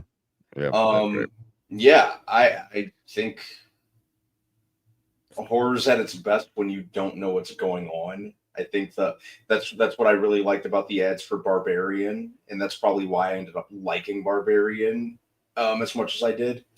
So yeah, I'm in. Nope. Yeah. Y'all know why. I don't do that. The world's already messed up. Real life is just like a scary movie. So give me something else. I don't need craziness in my movie like that. Nah, I'm good. Yeah, the supernatural. I leave away happy. I like one like at the end of the movie. Yeah. You'll go watch Elio a couple more times. Exactly. I'm not weapons. No, man. Yeah, little kids got to deal with. I don't want little kids. I don't like thinking of little kids having to deal with stuff like that. That's just not. It hits too close to home. And as a protector, as a father, I'm good. Man. I'm good. Yeah. If y'all want to do it? Go ahead. It's always creepy when they make like a kid do an awkward movement or like stuff like that. Like the kids running, like doing Naruto run type of shit. Like in theory, it should be funny, but like the way it's in the pitch black or to run down the street like that, it's like it's kind of creepy. Yeah, 17 dead kids. Nah, bro. Yeah. It looks intriguing for sure. Like I'm interested. But I don't know if I'm scared. I don't know if it's gonna be a scary movie. I think it's gonna be more of like that, like a Black Phone, that's or kind Barbarian. of the vibe, that's kind of the vibe that I get. And those both came out a couple months apart. And you see the gore, you see the kids, you see that it's gonna be intense, but I don't mess with kids, man. I just it's not for me. Well, yeah, but man, looks interesting. So, let's see what you guys in chat are saying real quick. Get in there. Is this written by Stephen King? That's what it felt like. Stephen King thing. No, but I bet if it does feature child murder, he'll probably be sitting in the theater just with popcorn, laughing, salivating. Yeah, dude gets off on that shit. Oh whoa, man, whoa. That is not what I'm saying. I mean, how many kids has he murdered in his stories? Violently. That's despite the point. No, it's not. No, it's not. There's the new one where they have to just walk. I saw that trailer, and that's a Stephen King one too. Yeah. I was like, oh, that dude. That dude loves his child murder. Mm-hmm. I will never say that. You're just like, oh. Yeah. I'm also never going to fight him on it at all. Yeah. Well, after it and Pet Cemetery and Children of the Corn, how can you? Mm-hmm.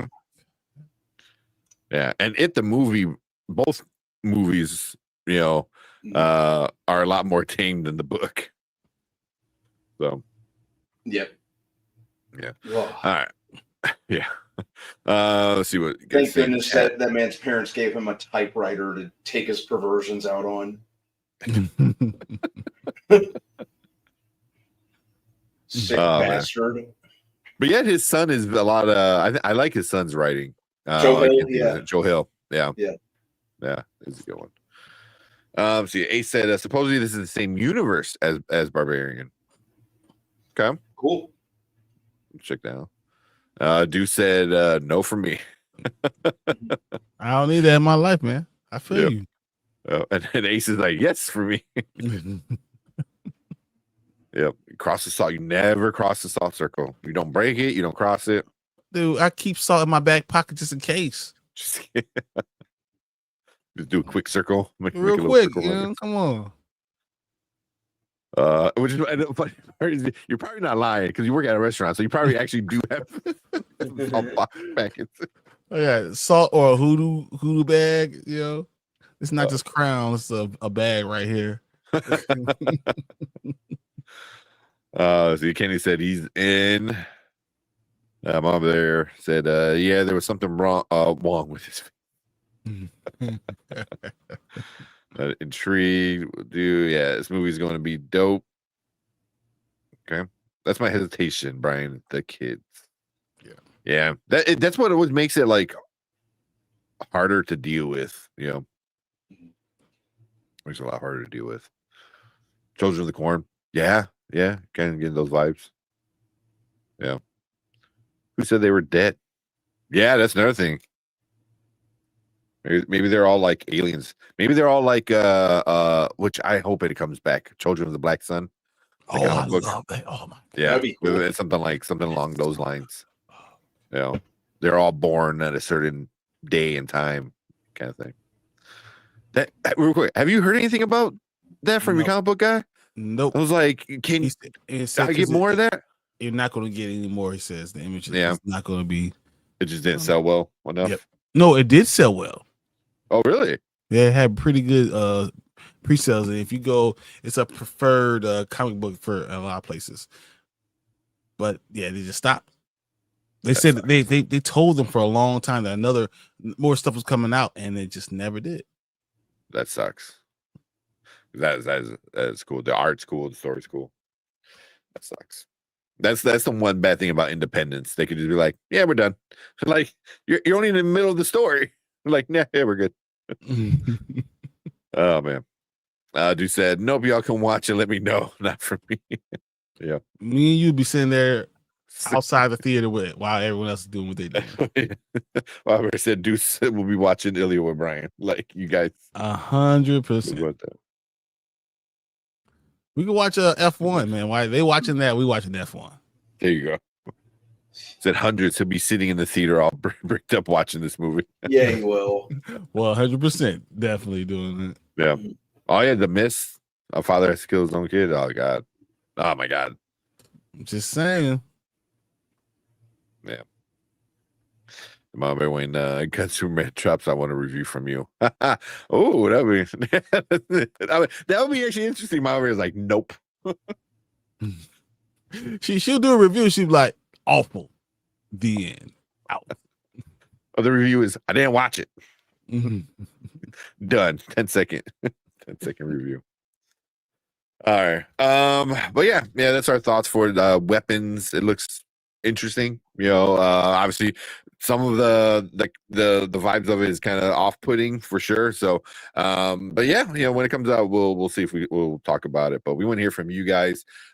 Leave a comment down below. Let us know what you guys think about this trailer, any series you guys might have, and if you're going to check it out, let us know. But if you are watching on the live chat, we appreciate you guys hanging out with us live. But stick around because we're going to move on to our next topic for the night.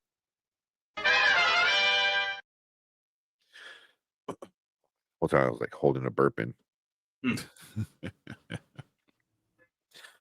All right. Let's get into 28 years later. Okay, let's do it right now.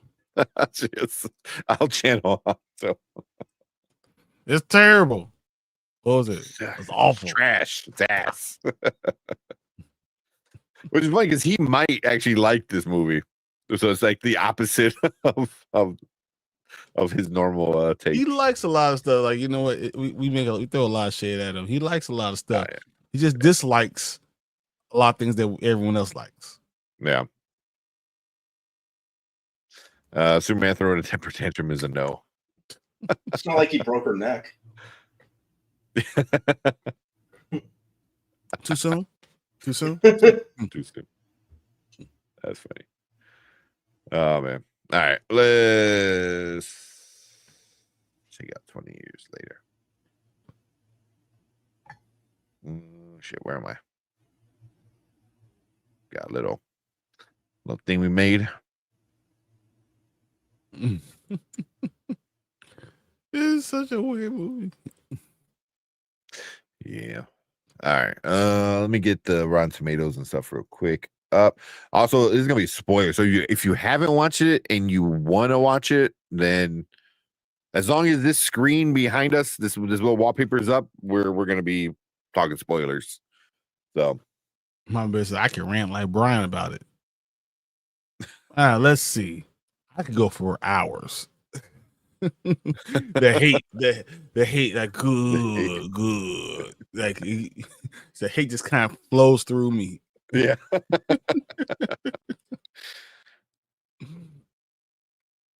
That's funny.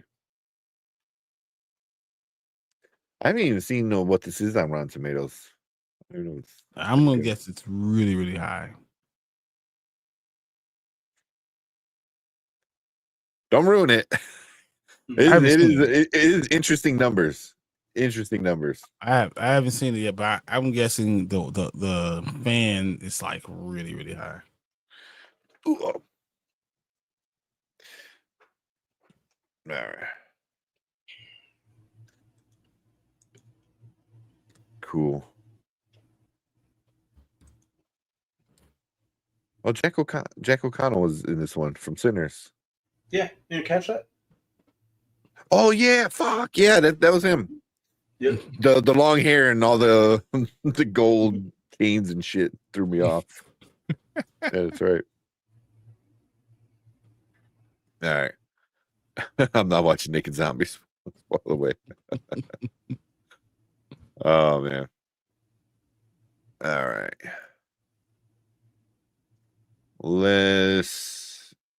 You got the synopsis up? Yep. All right. Let's go. All right, what is up? Welcome to the Spoiler Kings, and we have another movie review for you guys. We are going to talk about 28 Years Later, the third one in this franchise, the new movie of the weekend. So we're going to get into our ratings at the end, some of the box office numbers, some of the Rotten Tomato numbers, plus our likes and our dislikes. And then we also want to hear from you guys in the comments. So we want you guys, if you're watching live, to leave a comment down below or on the side. Let us know what you guys think about this one. We're going to get into the comments towards the end. And if you are watching on the replay, leave a comment and let us know what you guys thought about 28 Years Later. And we love chit-chatting with you guys down in the comment section. So, So with all that being said, Brian, you got a quick synopsis of what this one's about? A little bit longer because there's a lot of shit going on. It's been almost 3 decades since the rage virus escaped from the biological weapons laboratory. Still living in a ruthless enforced quarantine, some have found a way to exist amid the infected. One such group of survivors lives on a small island connected to the mainland by a single, heavily defended causeway. When one of them decides to venture into the dark heart of the mainland, he soon discovers a mutation that spread to not only the infected, but to other survivors as well. Okay. Yeah. I think that's right, right? So it's like, does it spread to other survivors? I guess so, right? Technically. We'll talk about that in the end. Yeah. But yeah, Danny Boyle coming back in directing this one. I think he did the first 2, right? He did the first one. It was It was a different director for the for 28 weeks later. Okay. Yeah. So but with the cast, we got pretty big cast. Jodie Comer's in it, Ralph Fiennes is in it, Aaron Taylor Johnson's in it. Jack O'Connell from Sinners was in it. So no, you can't just say all that and not say Alfie Williams, because Alfie Williams was the star of all the stars. Like, don't get me wrong, Aaron Taylor Johnson's good. All that stuff was good. Jodie Comer was good. But man, Alfie Williams really was the star of this movie. Yeah. I'm looking at his IMDb. Like, he was in A New Breed of Criminal, which I have not seen, and he was in His Dark Materials for 1 episode. This was supposed to be his first movie. His first movie, yeah. Mm-hmm. His first movie. So, he was definitely a positive from this movie. He was amazing. I'm gonna have to go back and watch it in His Dark Materials. I don't quite remember him in it. He was Ghost Theo. Yeah, he's like a quick in and out, probably. But we'll start off with our likes. We'll start with Brian, then Brandman, and then me. So Brian, what you like about this one? As I just said, Alfie Williams was amazing. He was Spike. He 14-year-old, kind of the main character we kind of followed from not the beginning first scene, but like after that, we kind of followed him around. I think the story pacing was pretty good until to the end. The shots of where they were in England and Great Britain or in Ireland was beautiful. Yeah, like gorgeous. I feel like it didn't try to be what it wasn't. It didn't try to like one up itself. It knew what it was and it kind of stuck with that. We have a storyline. We're going to run with this storyline. We're going to do that. And then it's really not a zombie movie. It was more about family connection and the differences and, even how you force children to age up too quickly. I think those are the main things. And all that's really cool conversation to start to have. And this movie still reminds me a lot of the pandemic of stuff. As I watch it and how this world is and how things like this could happen and even the idea of rage. So this was a good fun time. So those are some of the likes some positives I have. Yeah. Okay. What about you, Brian, man? Positives. Just to kind of branch off of what Brian said, it wasn't really a zombie movie. To me, it kind of felt like more of a survival movie, which I thought was a pretty logical step from the previous couple movies. There were parts of it, especially the scenes with Aaron Taylor Johnson and Alfie Williams. It kind of reminded me of The Road with Viggo Mortensen. Parts of that I liked that it was showing how humanity had adjusted to the rage virus or the rage outbreak, whatever it was called. and I thought a lot of that worked. I liked the way that it was filmed. I liked a lot of the scenes with the zombies. I thought they felt appropriately tense, especially the first couple of them. Mm-hmm. Alfie Williams was great. Aaron Taylor Johnson was really, the acting all around the board was great. If there's one thing that Danny Boyle knows how to do, it's to get good performances out of his actors. I like that it kind of stood on its own. It didn't really need the previous movies. It stood on its own just fine. And you think that's because it's literally 28 years later, 27 years from the last movie? You think that's what it really was? To an extent, but when you're when each movie's kind of focusing on like a different group and how they're handling this, it that also kind of works to its advantage of it standing alone. Mm-hmm. So yeah, those are the things that work for me. Yeah. The standalone stuff was pretty like the best for it, because then you're able to do a trilogy and not have to worry too much about like what happened in the first two films. Even though you could, but you don't have to. But I agree with everything you guys said. The acting is awesome.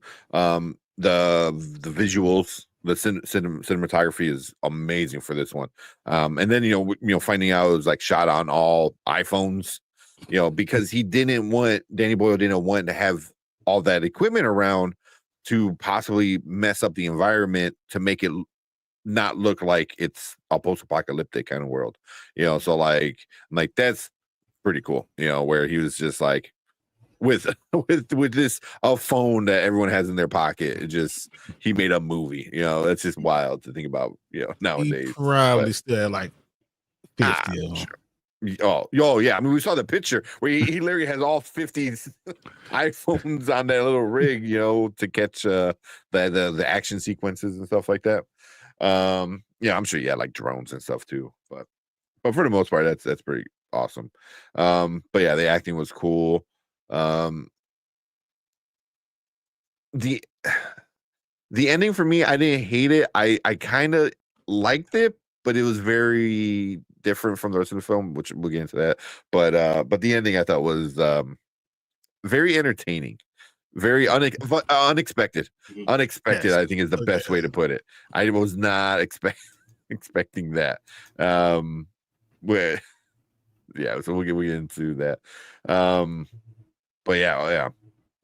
Just I don't want to go too much about all you guys, but the Alpha, I had to look up who the Alpha was. So the dude was a former like MMA fighter. He's 6'9". He was in a few other things. He was in Craven. He was in Gladiator 2. His chest was here. Like what? Yeah. What?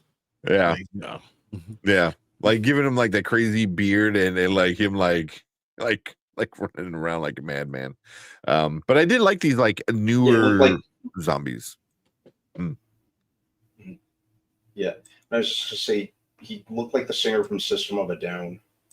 Oh my god, yeah, I can see that. But I was gonna say the zombies remind me of Attack on Titan a little bit. Being naked. Attack on Titan they're a little bit more neutered when it comes to the looks, but they did the same thing where they say it stood there and then like they would start running. And Attack on Titan like is the dumbest thing, and it's awesome at the same time with the big Titans. When they run with their arms up with the big goofy smiles. They kind of, it reminded me very much of this, like when they're like on the horizon and then they go, and then they just like start flailing all crazy and shit. It was like it reminded me of that, very very much of that, and I enjoyed that. It was like, okay. Like, I don't like, did Danny Boyle ever watch Attack on Titan? Like, because that's not too far off. But let's get into our dislikes. What issues you had with this one, Brian? You start off a movie retconning the second movie. I think that was kind of weird because like the second movie kind of explained how it moved past England and Ireland and UK. It moved past it, and then this movie tells you that it was totally contained in the UK and Ireland. Like it totally like retconned everything that we heard from the second movie. So what's the point of having 28 weeks later? I don't like that. Regardless if this is the same director as the first one, you just don't skip like we didn't see it. Yeah, I thought that was poorly done. I didn't like that. I will tell you that sometimes the shaking camera was a little bit much. Sometimes I was like, "What the fuck, dude? If you don't stop." like I'm getting tired of it, and I don't usually complain about that. That's not usually my thing. But they're trying to give you that point of view, that first person point of view. It's too much. It was too much shaking of the camera. I thought I was like, that's too much. Didn't really enjoy that. They left a lot of things unexplained, like a lot of stuff. Zombies giving birth. Alphas, how do they get that big? What are they eating? What's going on? Like, how do the crows that are eating zombies not turn to zombie crows? Like, there's a lot of things that I just question and don't understand. And then the entire end of it, I totally question that too. So like, there's just a lot of stuff I don't understand. I think there's a lot of questions that they're going to be brought up, but I guess those are all my negatives now. You didn't like the Power Rangers at the end? I was like, what the hell? Like, why am I doing Captain Planet? What the hell is going on? Oh my god, bro! They got Power Rangers, man. Like, come on, like the Psycho Rangers or some shit. Like, oh my god. Oh, when they all start popping up, I'm like, okay, they get a little color coordinated up on the rocks, and then like he sends them to attack. Like that was, dude. I started laughing. It was so epic. Okay. Fucking ninjas. Yeah, like hardcore Jimmy Savills. Yeah. Yeah. Yeah. And then there were like psychopaths enjoying it on top of that, which is like, I don't know. It's funny. But what about you, Brian, man? Some issues you had with the film? I think there were parts of it that kind of felt like it was kind of tonally inconsistent.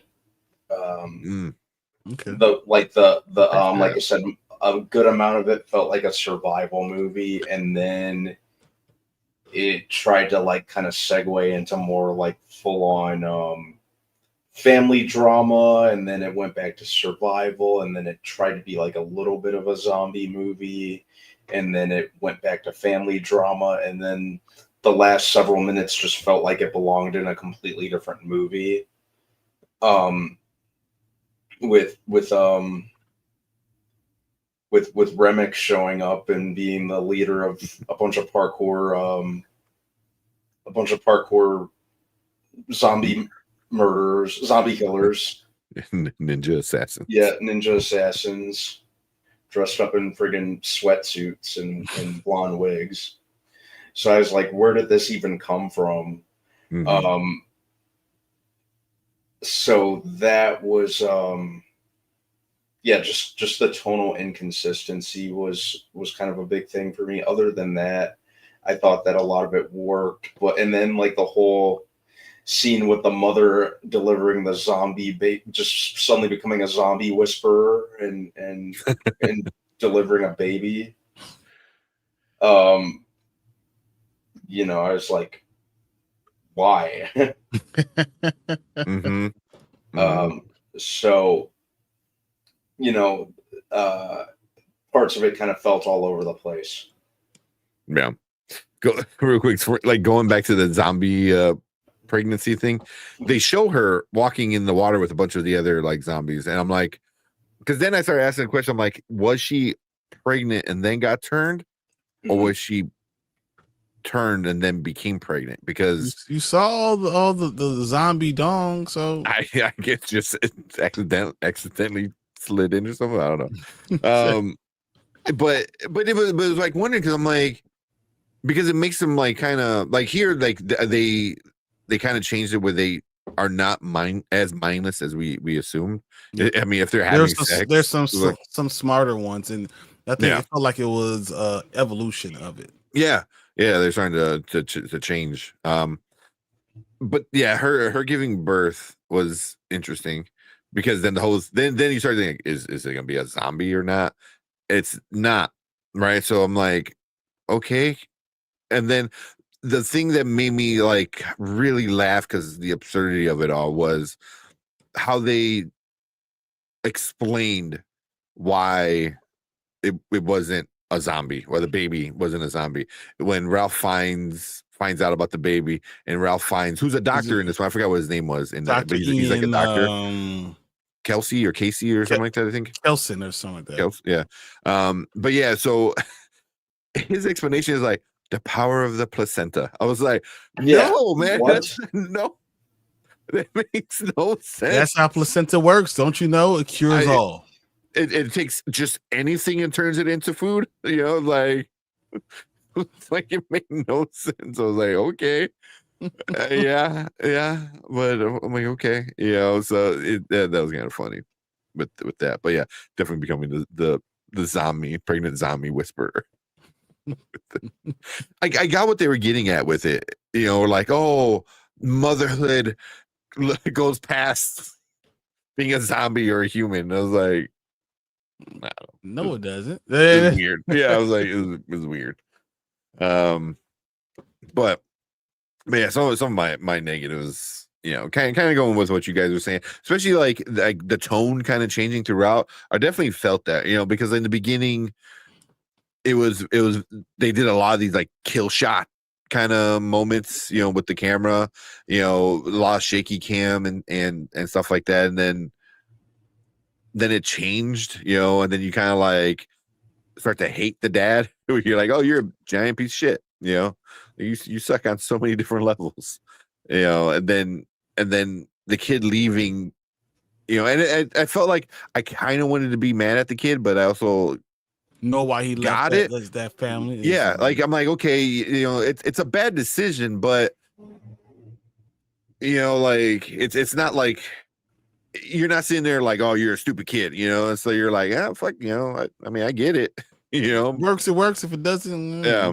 but yeah, it definitely felt like it was changing, because even in the beginning, a lot of the music was different. It had that that was soundtrack, and it had the weird cuts, like really quick cuts in the beginning, where towards the end it didn't do that as much at all. The dreams he was having, they didn't really explain stuff like why that. Is he having a dream at all? Yeah. Was I the only one that thought that? I was like, well, so you're not going to explain this? Yeah. Like, what was that all about? Yeah, even tease at like what it was. But yeah, and then just the little things with the mom being in and out. It was like, oh, 1 minute she's like, has like the killer headache, that she wants to like, her head's going to explode too.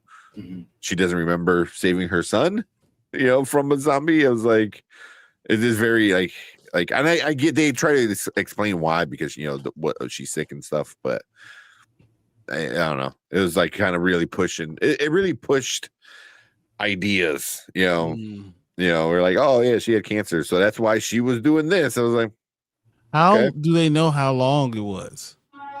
What do you mean? For cancer, like she has terminal cancer. How do they know? He didn't, because I was kind of curious too. He was just kind of going off of vibes, basically. He was like, she had a lot of lymph nodes throughout her body that were like really swollen, and he said the way she was acting and her constant blackouts and stuff like that. So he even said, he goes, it either started in your brain and went to the rest of your body, or went, from the body to the brain. But either way, it's in your brain. And once it's in your brain, it's over. It's over. But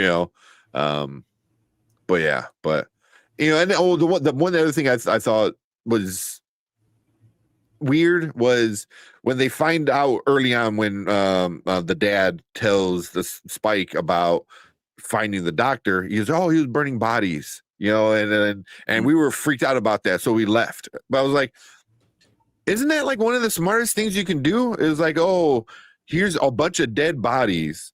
Like zombies are going to feed on it. That could spread it. Contagion. Like they're going to feed all. It's food for the zombies. Let me burn them. And cremate them or whatnot. I was like, but instead they're like, oh, that's weird. So we left. Like, what? I mean, what the dude did with them was. I mean, he made a catacombs kind of. Basically, weird, it's very weird, but also like it. Like it was like remembering the dead kind of thing, very much like a catacomb. It looked cool. It looked cool as shit. I'll give it that. But yeah. Did anyone feel like parts of this was like the village? Because if you step outside this area, the rest of the world just kept on living. Sure. Yeah. You step out of your area, and all of a sudden you're like back in civilization. Yeah. Yeah.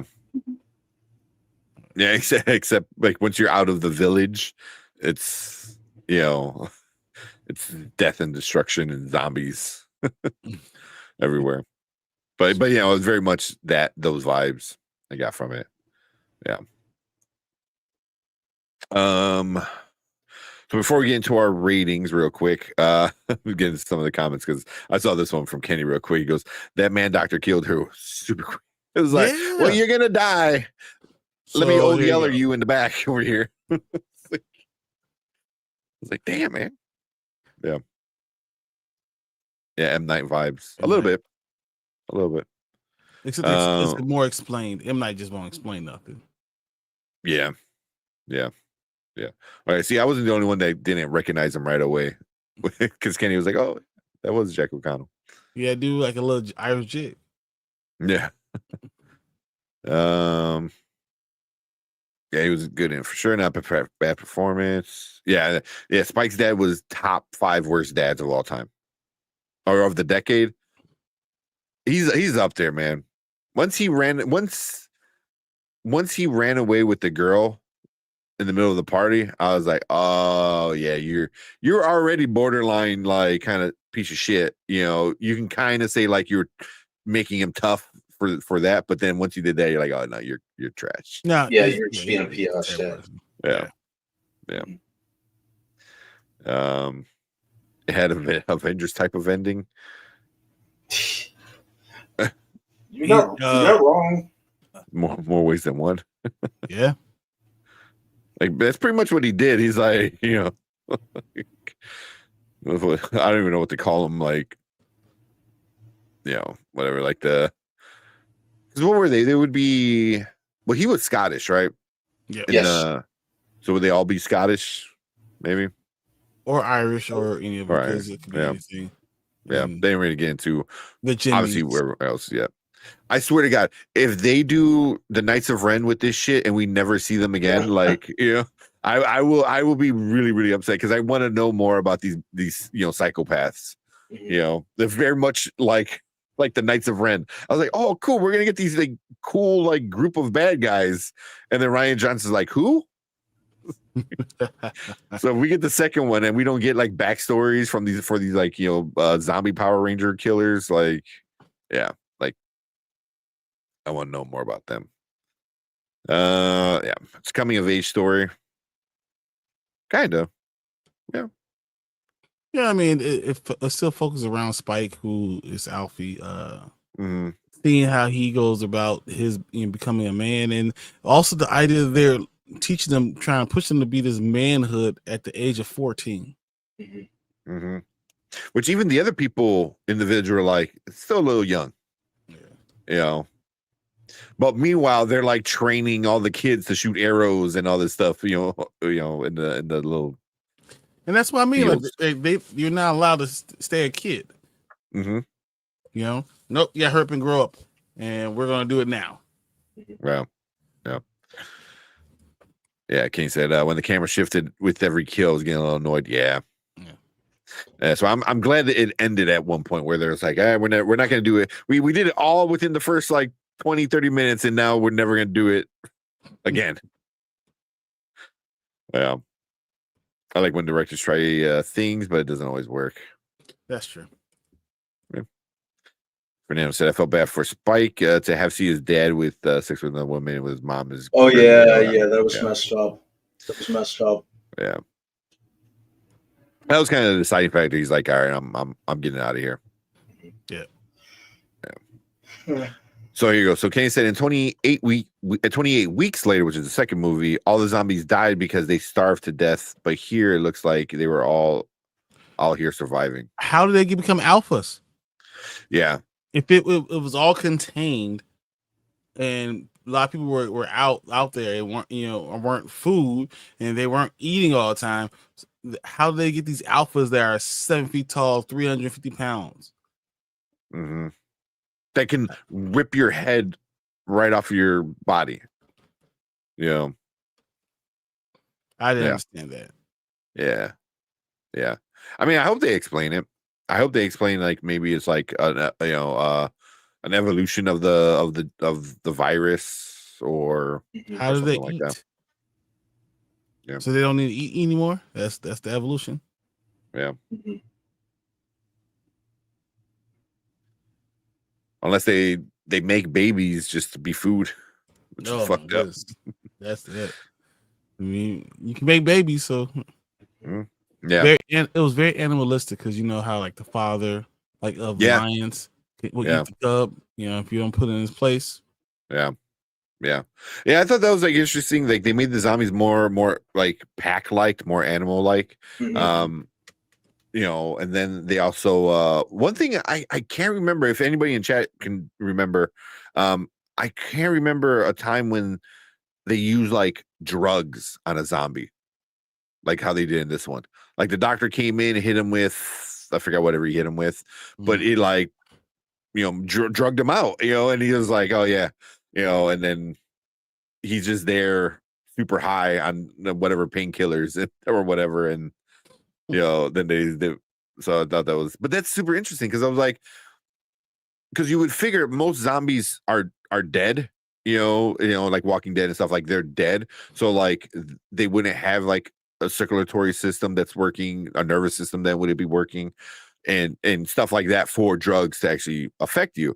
So here is like, it's a virus where they're not technically dead, so it's like, I thought that was kind of an interesting thing, where, like, drugs affected the zombie, because I'm like, he came in and stabbed them. I'm like, oh shit, this guy's a badass. Like, he figured out where the points are at, or something like that.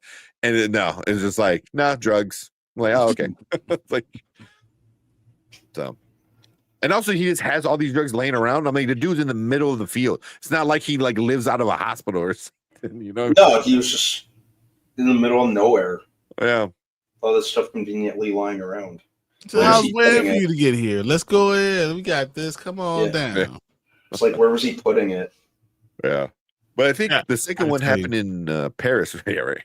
In Paris, right? Or France? Yeah, weeks in 28 weeks later, it was in Paris, France. Yeah.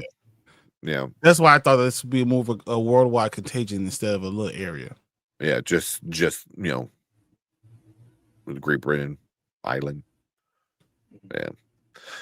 Breakdancing ninja zombie assassins. They were also, like, the thing that got me is they were color coordinated. Like, you had the one in the green jumpsuit, the red jumpsuit, the white, they had one in yellow. Jimmy was in black and gold. He legit looked like the Black Ranger, or the Gold Ranger. All in black with the gold accents. Yeah. Yeah. They were very well everything was very well choreographed. They were very well choreographed and coordinated quite well. Yeah. During the zombie apocalypse. I kind of want to see, like, a short film, or we learn more about them in the next movie. Okay. Maybe like a montage sequence of them, like, practicing together and stuff like that, and just before they go out zombie hunting, whatever. Zombie hunting. They have, like, a master splinter. Or even, like, teaches them how to, like, fight and break dance. Yeah, but I want it though. I want it. Mm-hmm. Especially with because he was that kid that we saw at the beginning growing up. So I want to see how he fell in with this group, or how he formed this group, or where he got the motivation to make them basically what they are. Yeah. So another shitty dad in this film as well was Jimmy's dad from the beginning of the film. Oh my god! Yep. I was like, bro, it's like, no, this is what, I forgot what he called it. Was it the reckoning, or what he said? I think he called it the reckoning. Yeah. So, well, but let's see. All right, Last of Us influence. That's what I'm getting at with the baby. I wonder if they're gonna do that. They're gonna do like, oh, she was born by somebody who was infected, so now she's the cure. Mm-hmm. We'll see. Is Spike gonna be the Joel? They're gonna want to kill the baby Isla, and he comes back and just kills everybody. Rides in on zombies with his other Power Ranger friends. It's morphin' time. Zombie. Jeez. I mean, and then also like he had a Power Ranger kind of character from before he first left out. Like he grabbed it, put it in his bag, and then he put it back. So I was like, was that like a tease for what we get later? These are your freaking yeah. Oh, Maria said found the movie disappointing. I've heard a couple people say that. Either you love it or you hate it. Understandable. Yeah, understand why the kid didn't want to return. Can't leave your mom. You snuck out and return with the baby. Yeah. Yep. Yeah. The doctor killed her with all the do super quick. Real fast. Like I was just playing all along. Said the dude that grabbed Spike by the end was from Sinners, right? Yes. He's the bad guy from Sinners. I like it better when zombies run. That's the worst. Yeah.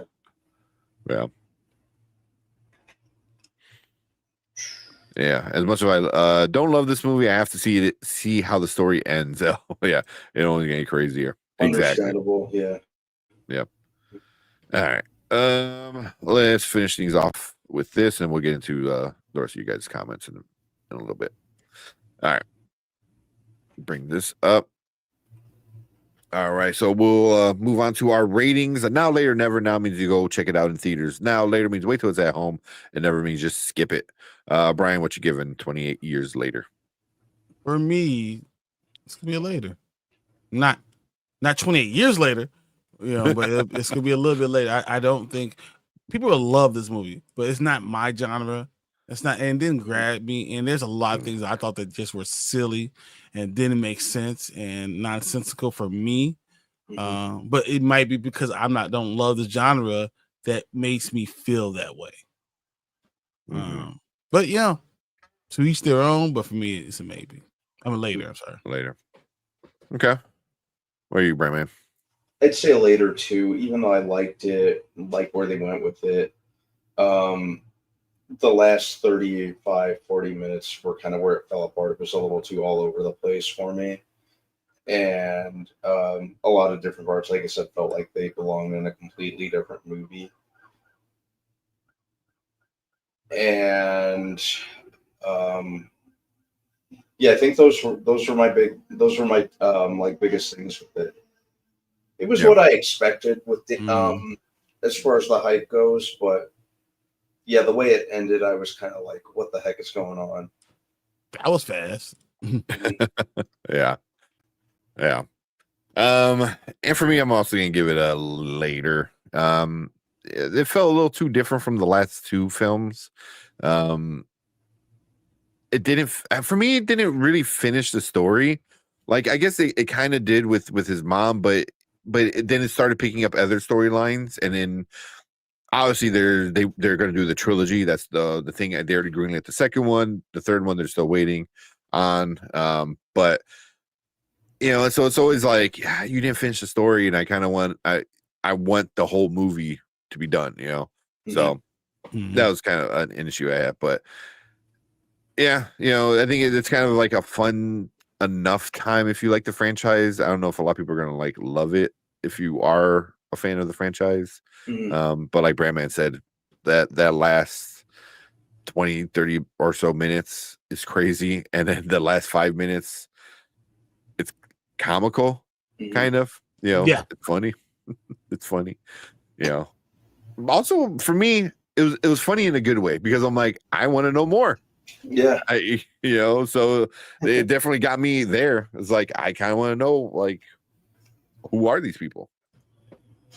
Sounds fun to me. That's a good take. Yeah. So with the box office, because we were kind of talking about this earlier to see where it's going to end up. So it ended up second for the weekend. Obviously behind How to Train Your Dragon was going to win the weekend, and then this came in with pretty good numbers. I think it got 60. Let me pull it real quick. 30 million both places. 30 million. Yeah. Damn, like really even. But the UK I was kind of really interested in because it's like based in the UK kind of. But it only made like 64 or 100 or 60 for 6.4 million. Sorry. Yep, 6.4 million. 30 and 30, so it's not too bad. It's gonna make I think a decent amount of money for what it's worth. We'll see how it goes, but the big one is the Rotten Tomatoes. It's because we get the critics and the audience. So the critics, well, let's guess.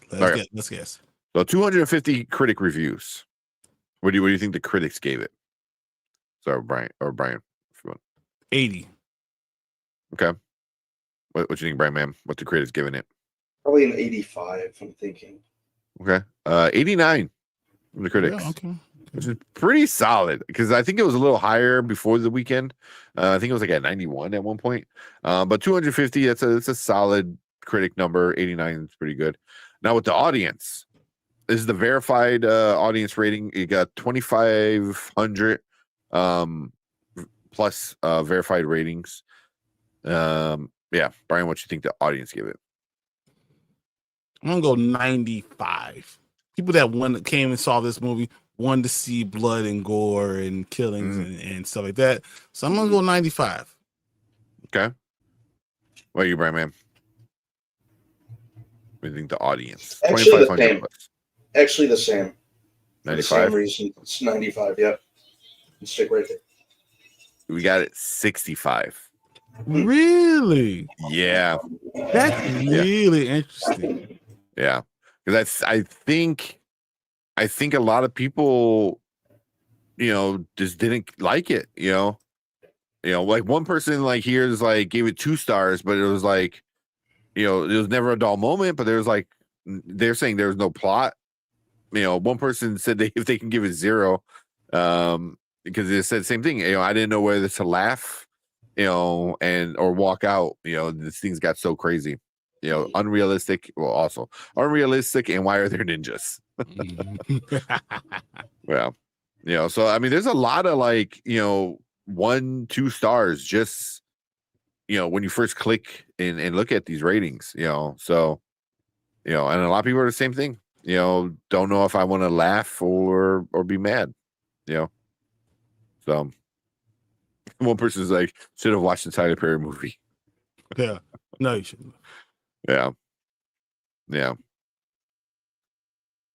So, I mean, one person's here is like, where did it say? It said they should be ashamed that they used Aaron Taylor Johnson in the trailers for as much as they did, because he was only in it for like 15 minutes. He was probably in it for like 30, I think, honestly, right? Yep, about 30 minutes, about half an hour, maybe. And it was a third of the movie, not even a third, like a quarter of the movie. A quarter. You gonna say something, Brad, man? No, I was gonna say rough. Yeah, wasn't in a whole lot. He was in pretty much the whole first act. Mm-hmm. non-present for the second act, and then for a couple minutes of the final act. Yeah.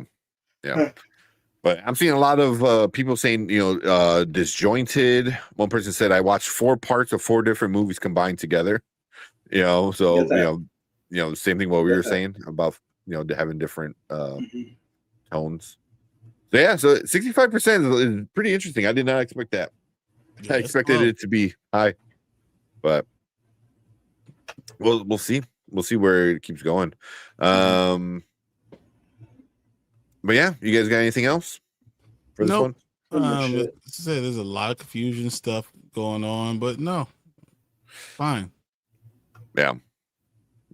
So, that is our thoughts for 28 years later. We're all giving it a later, if that makes sense. But I think it's a goofy, fun time. So, I'm kind of curious to see what you guys think. So if you're watching on the replay, leave a comment. Let us know what you think about 28 years later. Some issues you had with it, stuff that you might have liked about it. Let us know what you think about the ninjas at the end. That's the thing I'm most curious about. Yeah, but we want to hear from you guys. So leave a comment. Make sure you guys hit that like button, hit that subscribe button. Come and join us when we do live movie reviews, trailer reactions, and other fun, nerdy stuff.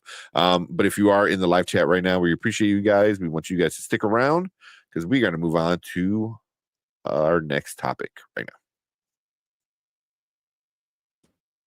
now. All right. Give me 2 seconds. My daughter just came down again. Go. I was going to get into some of these comments real quick. Fernando saying later. Yeah. The doctor has a friendship with Alfie. He even named him. I forgot what the name he was. Oh yeah, well with the alpha. I saw Alfie. What did he name? He did name the alpha. I forgot.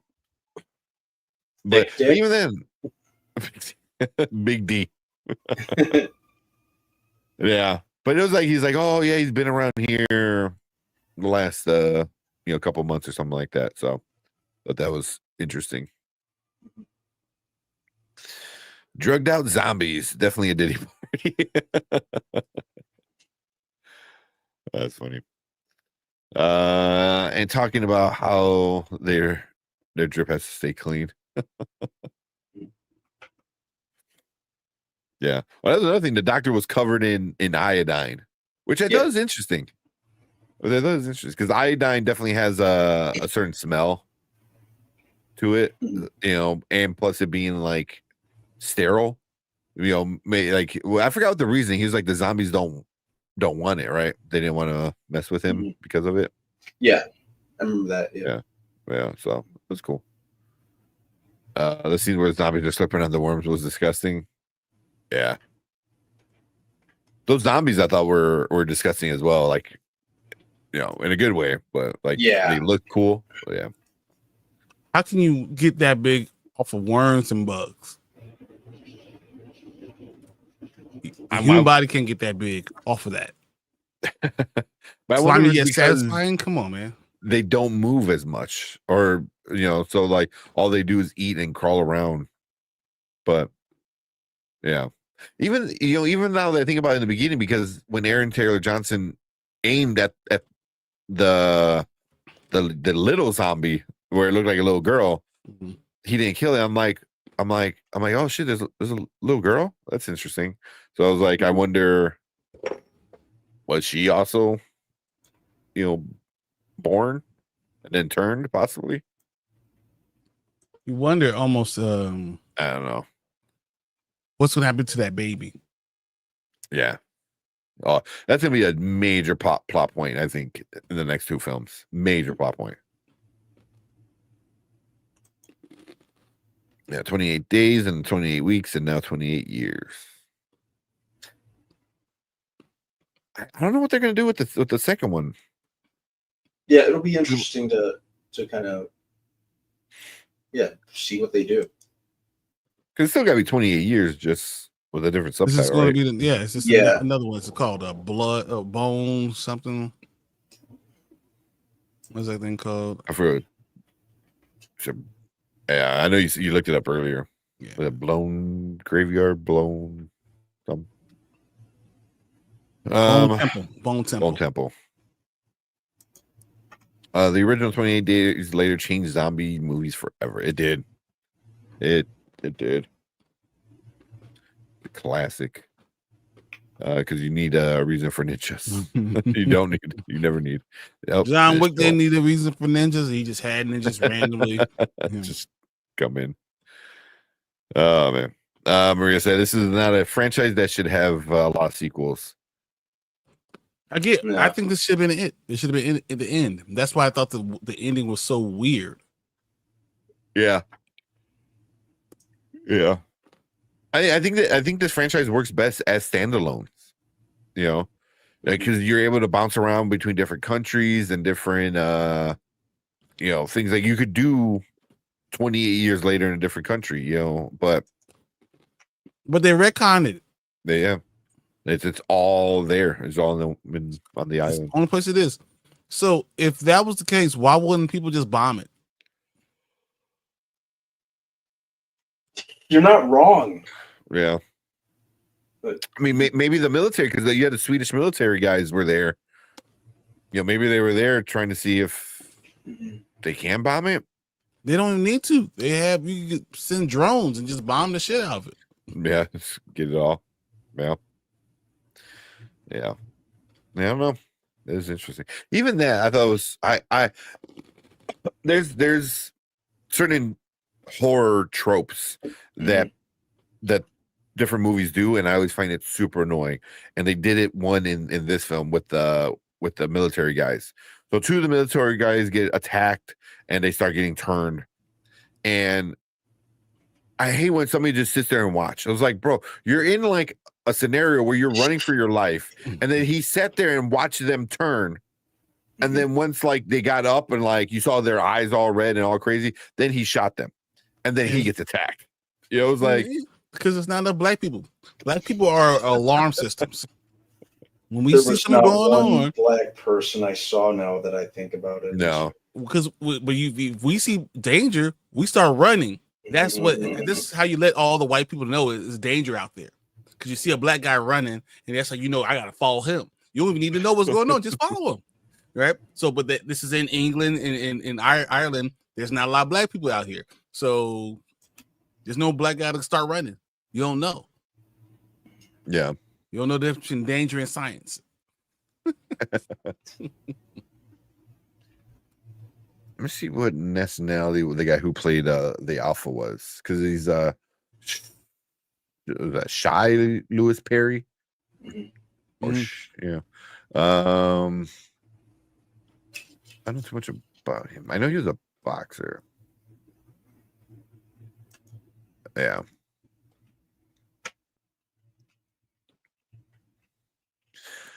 Yeah, he had some like crazy knockout. He had 65-second knockout. Shit. Against a UFC dude. I guess he had a bunch of knockouts. The dude's 6'9", like, and he's 6'9". What movie was he in before? He was in Gladiator 2. Gladiator 2, okay. He was in Gladiator 2. He was in Craven. I'm not sure who he played. I did see that. Craven. That's what I was thinking. It was Craven. Yeah. So yeah, he did a few things. He was in Slow Horses. He was a bodyguard. He was in Ted Lasso. Who's the worst dad? From Craven.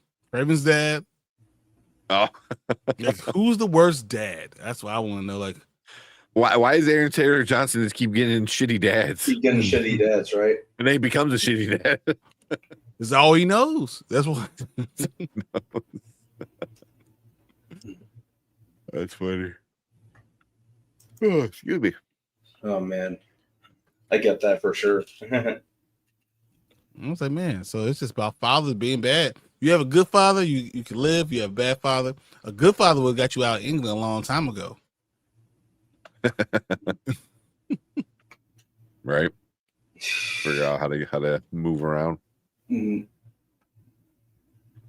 Yeah. But yeah, between that and Craven, yeah. Why do bad dads like gravitate towards this dude? and then he picks up on those habits. But who's the worst one? Is Jamie in this movie, or Craven's dad in Craven? I'd have to say Jamie. Cheating on your terminally ill wife is an absolutely awful move. Yeah. I mean, leaving your son after, like, you guys almost died. Almost died. You know, it was a traumatic event for your son. It was the first time he's ever had to do stuff like that. And one, you're kind of like lying to hype him up, right? So now it's like all this madness. Yeah. And then you just leave his ass there. Yeah. You know, to go, you know, get some dinner. Yeah. We'll get some milk and never come back. Yeah. Yeah. Well, that's the issue too. He did come back the next morning. It was like, that was cold. Yeah, it's super messed up. That was even if your son didn't see you. That's, I don't know how you could do that and have that on your conscience. Your wife sitting at home, deathly ill, literally dying. Yeah, that's horrible. Yeah, like, come on, dude. He went to go. Yeah, he said, "I'm going to the corner to go get a pack of smokes real quick. I'll be back."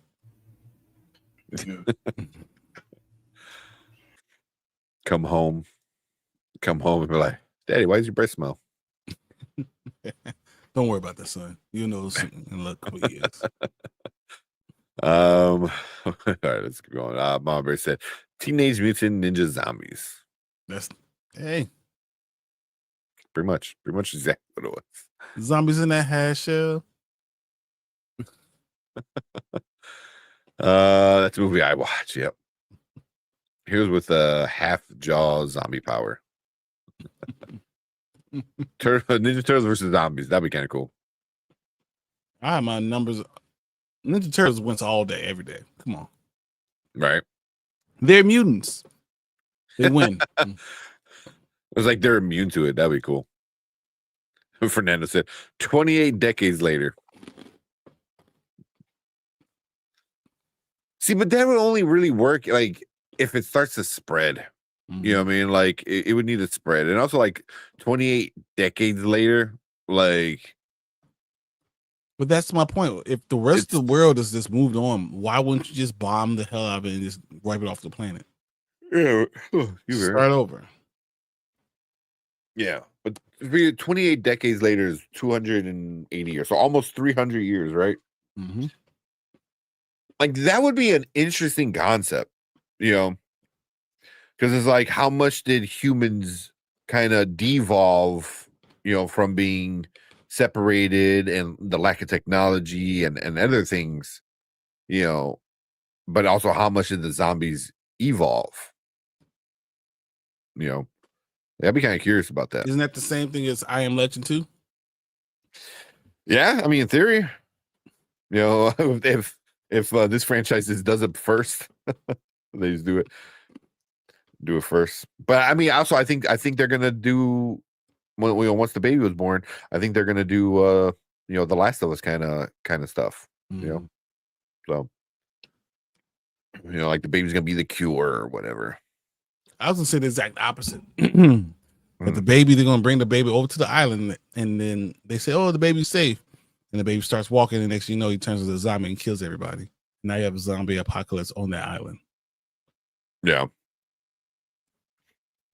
This little toddler running around biting people. Spike lives because he left, right? But everyone else in that town and that little thing is gone. Yeah. That Sweden will just trap them like in an IKEA. Just have like endless circles. You're like, wait, which way is the elevator? You can leave. Yeah. As long as you put these 10 items together. 45 years later. I'm almost done. And it falls apart. Right. Missing a leg. Like, what? No. Yeah. Barber says, "Yep, I see a black guy. I'll follow him just in case." Smart. Well, that's all the For other whole. I reasons. forgot. But Yeah, oh, there's I forgot who said it, but it's like, oh, when you see a group of people running, is like, you just start running. You ask questions later, and you just start running. You get that first mile going, and you start asking, "Hey, so why we running?" You just run though first. You don't wait. Yeah, just never want to be last. They run for a reason. I'm running too. Went on a smoke run. There you go, Bruce Banner, dad in the first Hulk. He's a pretty bad one too. We need to do that. We need to do worst TV, worst dads, worst movie dads, and best movie dads. I don't want to just do worst on this close to Father's Day. Come on, can we do worst and best? Like you mean 5 and 5? Yeah. Well, we're like one show is just all the worst dads on TV and movies, and then the next show is the best dads. Yeah, that's funny. I mean, Peter Griffin's going to be up there. Everybody on South Park is going to be up there. Darth Vader. Darth Vader was a messed up dad at first. He cut Luke's hand off and froze his best friend. Yeah, it went up and down. I mean, it was mostly down, and then he hit that last little. Arc. Yeah, he just hit a speed bump right at the end. Yeah. And it was like, oh, and then died. The Force Ghost didn't get mad at him. Right. Still went to the Jedi part. Yeah. Oh man. Yeah, you're right, Maria. He was a shit father and even worse friend. Yeah. Yeah, it was bad. That's how the first black guy won the Boston Marathon. He saw people. I don't know what's going on, but I'm going. That's funny. Yeah. Oh man. A kid, he was from Kenya. Yeah. Oh, a kid. Who was the best actor in this movie? Man, I gotta give it to Spike, Alfie, whatever. I think he was the best actor overall. You know, over Ralph Fiennes. Ralph Fiennes was cool, but he didn't do anything that really. I mean, Ralph Fiennes is awesome to begin with, you know. So like he was good, but he was just in it too short.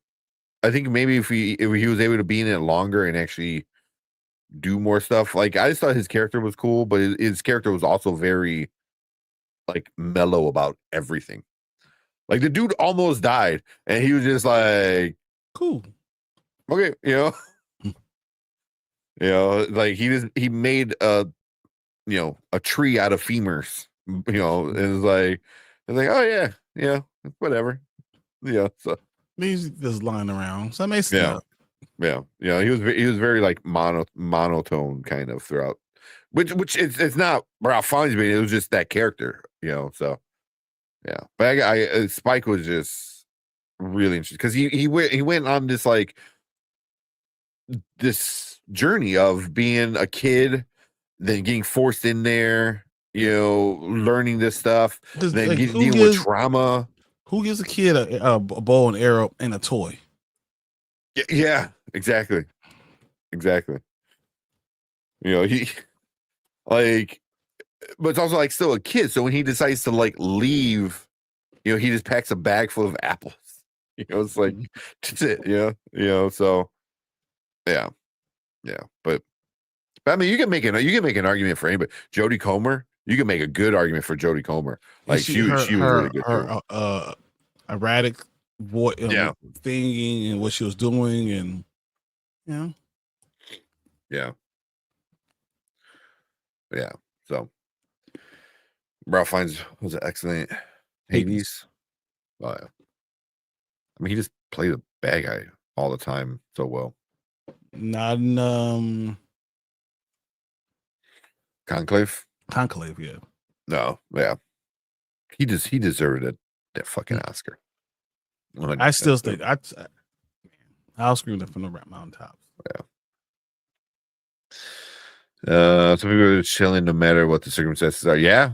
You know, and of course, like it would be like a doctor who would be like super chill. It's like, yeah, you know, people die.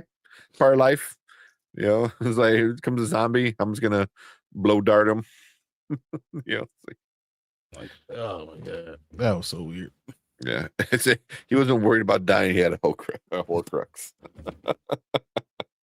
That's why he had all those skulls, all the bones and everything. But I mean, you can make the point, everybody. When you're living in the apocalypse, kids' toys are different. I guess, but you know, I think, but it was meant to show that he's still a child, and they're forcing him to be a grown up.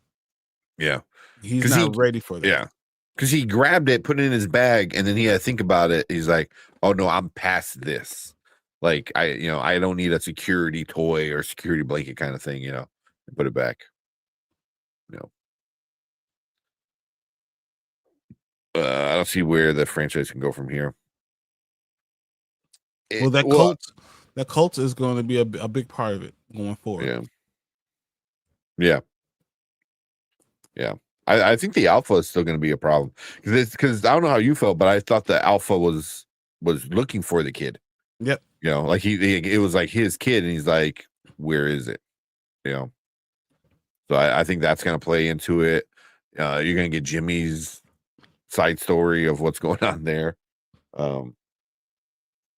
Yeah. And the doctor's still alive, right?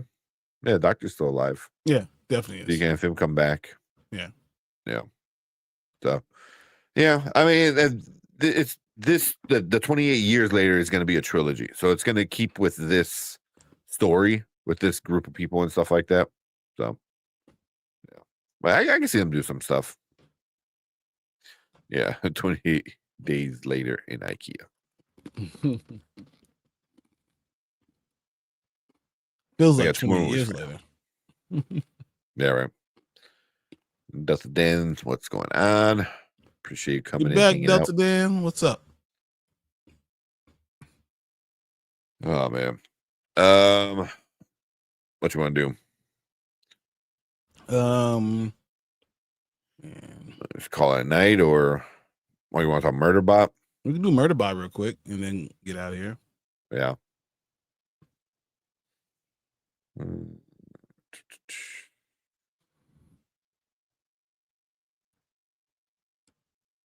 gonna take off the comments real quick so we do Murderbot.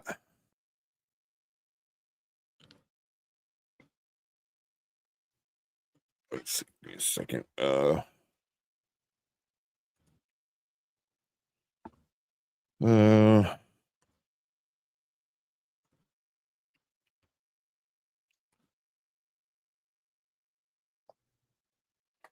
what it says. The Chosen One. Yeah. The kid is a Franklin Richards of zombies. Yeah. Yeah, you guys push out Murderbot, might as well do it. Yeah, let's on Saturday we went off the rails a lot. A lot. In the beginning, in the middle. So they were a little bit towards the end, which that's fine. But yeah, but it's not like we're trying to avoid it either. Murderbot's like a lot of fun. I enjoy it a lot. Yeah. Like I look forward to Fridays to watch it. My problem is it's only 20 minutes. Yeah. Yeah, that's a big issue. Yeah, it was fun talking about all the music. We got to plan something. I could talk music all day. Yeah. Get some music stuff. I mean, you guys can too, just different genres. For me, hip hop is a big thing. You know, R&B, rap. I can do that all day. Talk about it all the time. Yeah.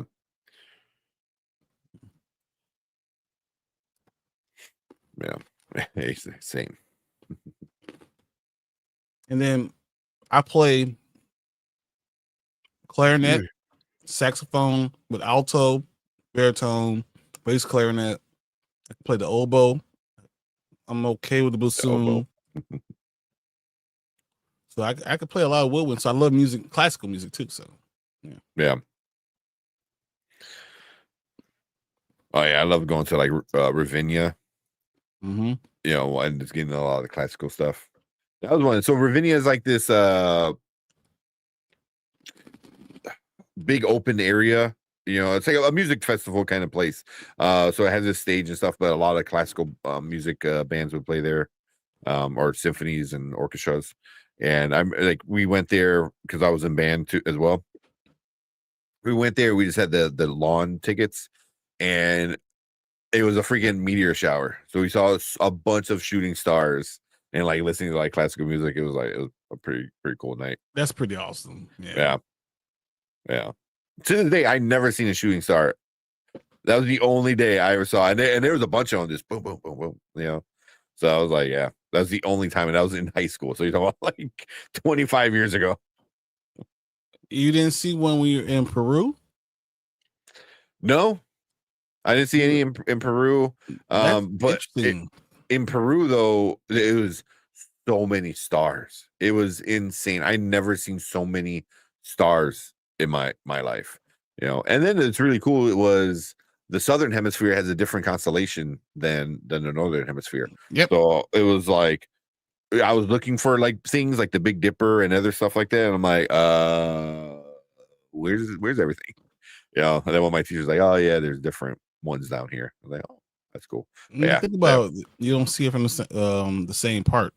You don't see it because you're no longer right above it, so it's now below you. So now what do you see? You see what's below, so you're not gonna see it. Yeah. So that was pretty cool. So you live in Illinois, drive about an hour south of your location and look up. No, for me, I could go outside right now, my marsh. Yeah, for you, you're kind of far out there enough. The haze is not there, so I could go out and I see a lot of stars, especially where I live right now. Yeah, there's one. What's it called? Dark Skies. Mm-hmm. What was it? Camp? Not camps. Yeah, Dark Sky campgrounds. So this like campgrounds that are specifically made to have like really cool like viewing. So it's like you can't have lights on, and like all the light pollution is like gone. So it's just like clear. And there's one in Michigan I want to go to. So yeah, you can see a lot of stars in Mexico. Yeah. I had a friend telling me the same thing. So, but yeah, I mean, I've seen a lot of stars before, but you know, but going like in Peru, it was crazy because we walked. Like I remember walking, and we stayed in the middle of nowhere, kind of little, kind of like a hotel. It was almost like a really fancy Airbnb. We stayed there on our way to Cusco, and oh man, it was just gorgeous. And you walked out in the middle of the night, and everything was just pitch black. And then like the next night, there's no clouds, and it was just so many. It was crazy. So my great grandfather used to own a black rodeo. I told the story about us used to own the land on 33rd to 35th in Federal, right by King Drive. So we used to own all that, and you know, when they took the land, they gave us land in Kankakee County. Piece of crap land, really. Yeah. Piece of crap. We had put a rodeo together, and at nighttime, I used to sit there. I remember summer times in the backyard of the big house, and just look up and see stars everywhere. Because this is literally there's like it's dirt roads. There's no light pollution because people didn't have lights. Your next neighbor was 15 miles away, and I mean, beautiful. But we saw everything. Yeah. I mean, I can't even explain. Like on a clear night, there's too many stars to even count. Oh yeah. So yeah, that's always like cool and fun. So growing up, when I was a teenager, I used to spend a lot of my time in Alton, Illinois. It's gorgeous there. I've heard of Alton, Illinois. Yeah, that sounds like Alton sounds really familiar. Like I heard that. Oh man. Oh, excuse me. It's like right on the Missouri borderline. I'm pretty sure I have a friend, Joanna, who lived in Alton. It looks gorgeous. Nice little small town. Close to St. Louis, so you can still see the bridge and all that stuff. So, yeah. All right. So I have a house in the country in North Carolina, and I love going there just to hang out at night. Yeah, that's awesome. That's like a goal of mine. Is I just want like land in the middle of nowhere. I'm a little afraid of that. Nice house. No, I like in the middle of nowhere, like this big. You know, I'm thinking it's getting a nice little house. Not a little house, but yeah. No, nice if I'm house. doing that, I need lots of guns. Oh hell yeah! I mean, that's kind of like almost a given just in today's world. It's right off the river. Yeah, it's like right there. Yeah, it's awesome there, through there though. I live 20 minutes away from it in Missouri. Oh, so you're like right there. That's cool. Oh, really? That's a drive to Chicago then. Oh yeah, no, it's 5 hours. Yeah. I remember Joanna. She came and she's like, yeah, because we're at U of I. She would go home and it'll take her 3 hours to get home. And she was like, yeah, going to Chicago is like 5-hour trip. Yeah. It's crazy. Like growing up in the city, like right in the middle of the city. Well, not in the middle of the city, but growing up in the city and then like now living out in the burbs is just like it sucks as a lot. I'm like, man, my kids are not gonna experience like all the cool shit that I got to experience. You know, it's like, you know, me and my friends were bored, you know, jump on the bike and, you know, go to the lake, you know, jump on the bike and, you know, because we lived like off of a main street that you just take that street all the way down, like Chicago Avenue, all the way down, and you're at Navy Pier, you know, and then you can either go north or south, and both ways were super cool, you know. But they're gonna have things that you didn't get to do. They're gonna see things that you didn't get to experience. Yeah, they're gonna be outside and not have to worry about anything. Even though this is 40 years later, they're still gonna be able to experience things differently. So, yeah, growing up in the burbs, never expected it. All right. I'm sorry, where I grew up. I was very much enjoy my Second Amendment. Yeah. Oh yeah. Is the series The Shy pretty good? I don't think I've ever seen that one. Have you seen it? It's okay. It's not really. I mean, they tried their best, but it's not really Chicago. You know, it's in Chicago, but it's not really like what you feel about Chicago.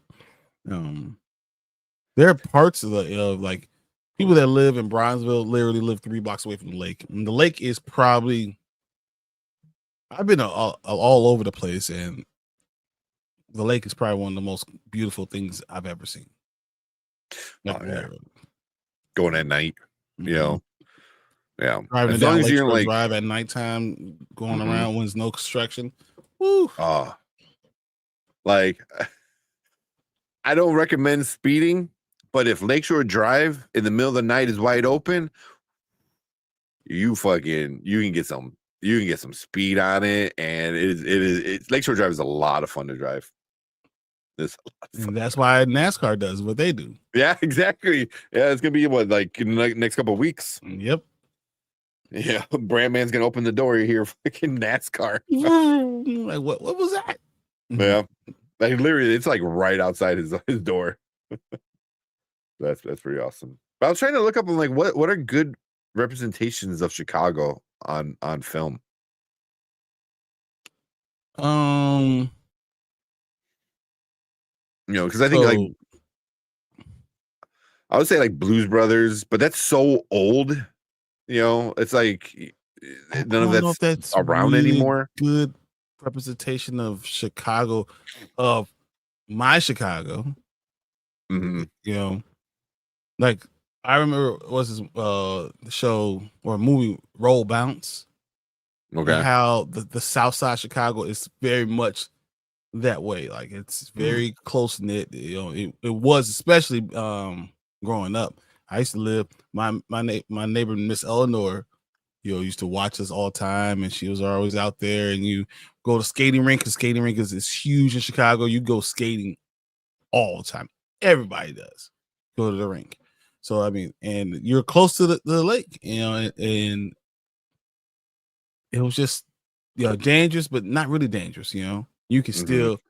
It's dangerous now. It's real dangerous now, but 90s is not as much. Yeah.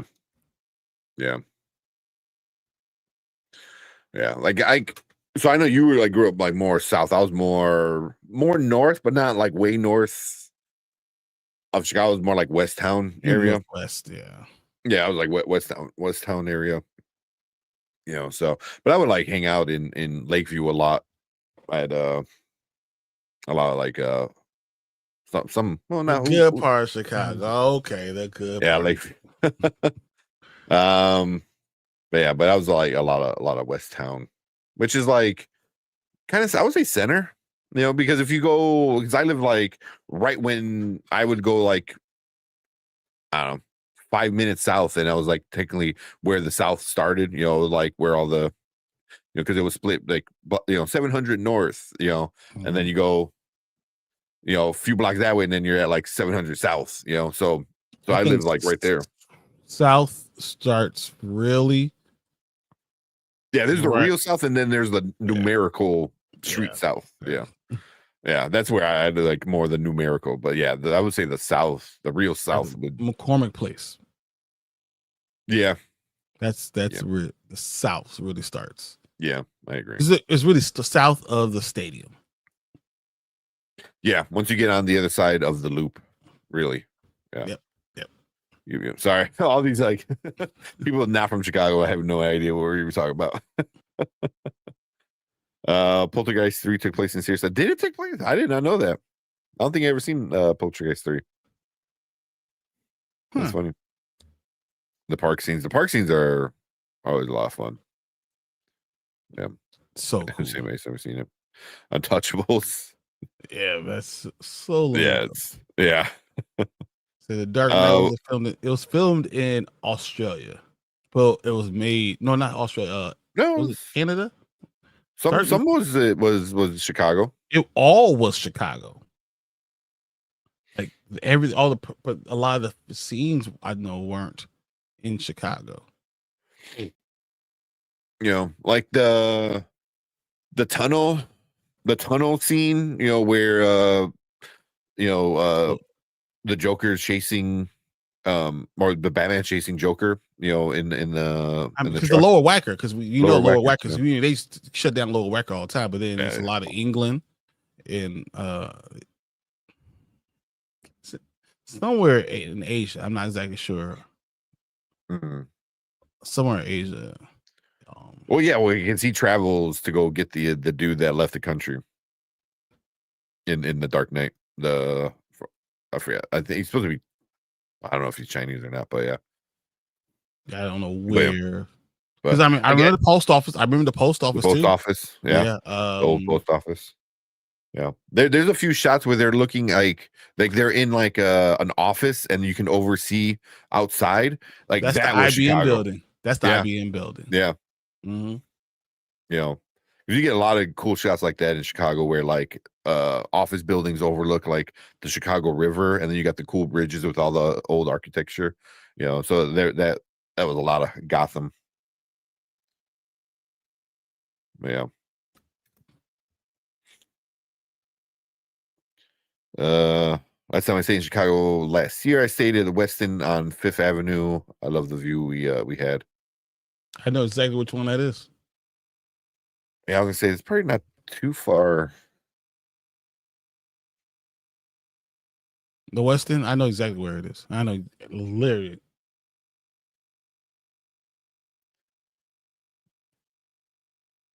Yeah, I mean, I was say, is that too? That's not too far from one of your restaurants, right? Yep. Yours is what 35th, 33rd. 33rd. Mm-hmm. Yeah, that's what Michigan. Weston's on that Michigan Avenue, right? Yep. Or is it on? No, so so there's two Westons because the Weston could also be over by the Northwestern campus, and oh yeah, but so there's by the W and by the WIC. Yeah, that's right. So I think yeah, Michigan Avenue. Well, it's probably Michigan Avenue and it's further north. I'm trying to think where that's at. That's on make me look it up. I mean the Westin, I mean any Westin is fucking amazing. Oh yeah, it's 900 North, Michigan. Yep, so okay. Did what was that place? Wasn't like Batman versus Superman filmed in Chicago? No, I don't think so. I think that was a lot of Toronto. Mama Bear would know.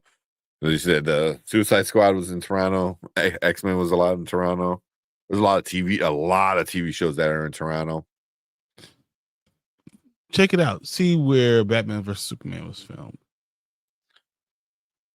Is Cicero a part of Chicago? It's a small town right outside Chicago, but it's mostly Chicago. Yeah, it's pretty much Chicago. Cicero and Berwyn had a lot of mobsters, like old retired mobsters.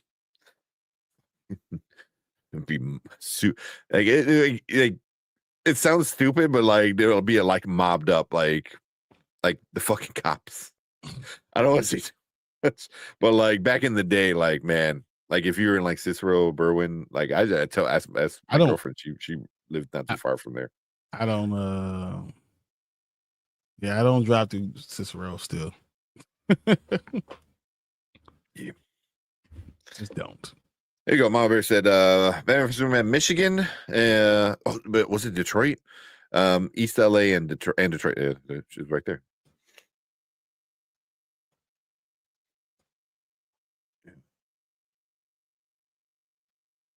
Let's see. It said Batman vs Superman, Dawn of Justice.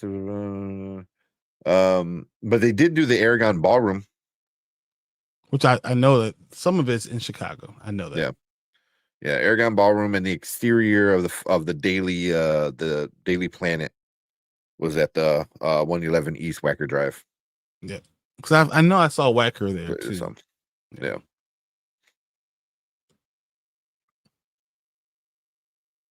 Yo, Wacker's used a lot for because you can shut it down and continue to not mess up traffic. Yeah, that's cool about certain parts of Kansas City. If you know, you know, but there's still a lot of mob related things around here. Oh yeah, not bad. So there's always Al Capone and Yeah.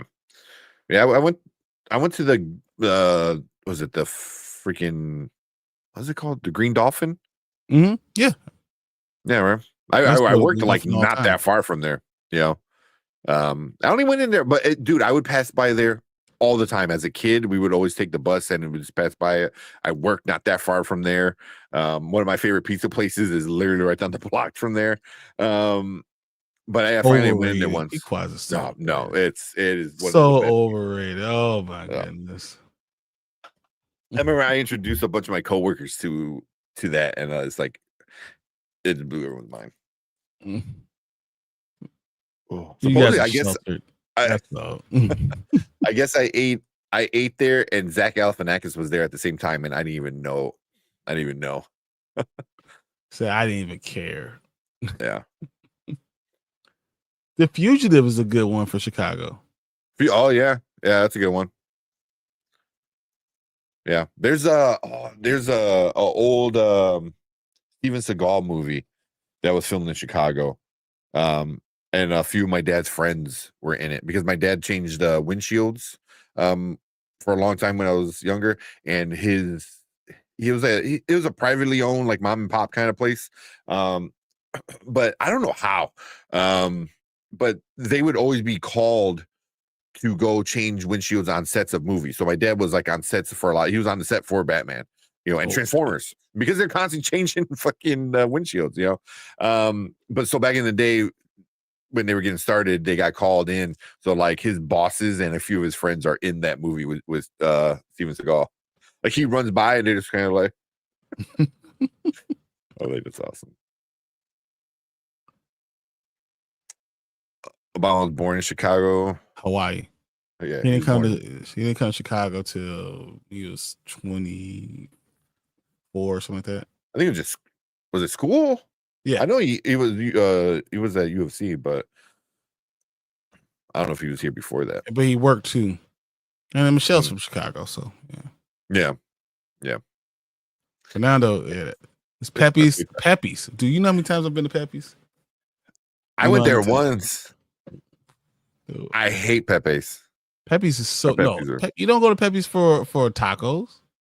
Talking about I got food poisoning. I went once. I'm like, I'm good. You ate food. That's your problem. You shouldn't have eaten food there. You go to Pepe's for a margarita night. They have 21. Was it 21, 36? Not 24. 21, 36, 42, and 72 ounce margaritas. Jeez. Like and the fishbowl at that and point. But it's all half off on Tuesdays and Thursdays. Mm-hmm. So like you get a 72-inch ounce margarita for $35 maybe. Mm-hmm. It's ridiculous. Yeah, and Home Run Pizzeria is still in Chicago. Yeah, Home Run is still, but Home Run is like the